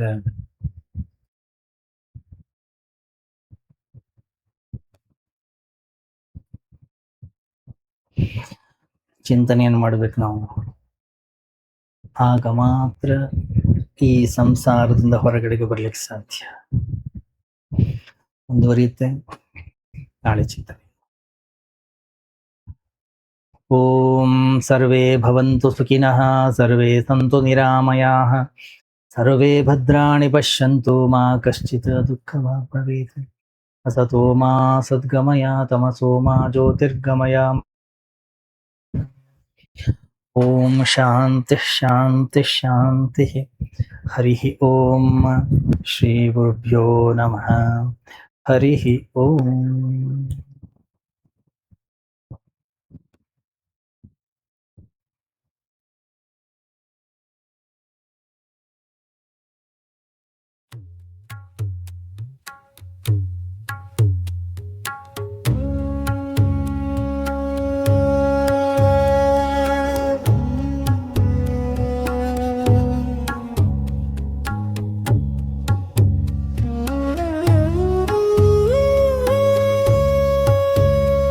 ಗುರುರಾಜ ಸಿದ್ಧಾರೂರ ಸಮರ್ಥ ಬೆಳಗುವೆ ನಾರುತಿಯ ಗುರುವರ ಬೆಳಗುವೆ ನಾರತಿಯ ಗುರುರಾಜ ಸಿದ್ಧಾರೂರ ಸಮರ್ಥ ಬೆಳಗುವೆ ನಾರುತಿಯ ಗುರುವರ ಬೆಳಗುವೆ ನಾರತಿಯ ಮೋಕ್ಷಾಪೇಕ್ಷೆಗೆ ತತ್ವಂ ಪದದಾರ್ಥವ ಬೋಧಿಸಿದಿ ಗುರುವರಾರ್ಥವ ಬೋಧಿಸಿದಿ ಮೋಕ್ಷಾವಾಹನ ಶಂಕರ ನಾಮೋ ಚಾರವ ಮಾಡಿಸಿದಿ ಗುರುವರ ಉಚ್ಚಾರವ ಮಾಡಿಸಿದಿ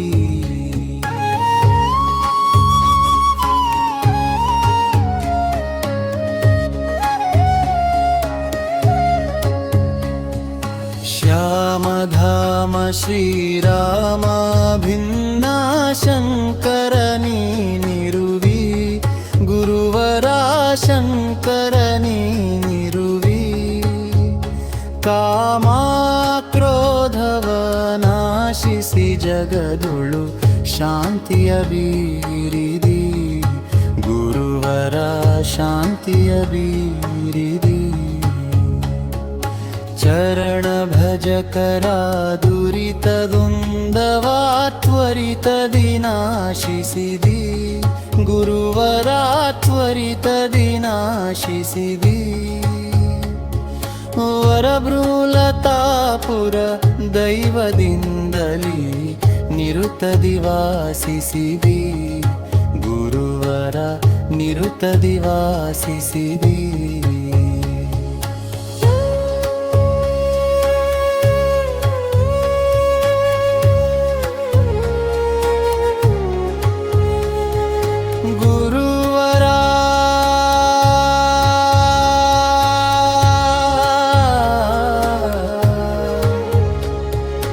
ನಿರುತದಿ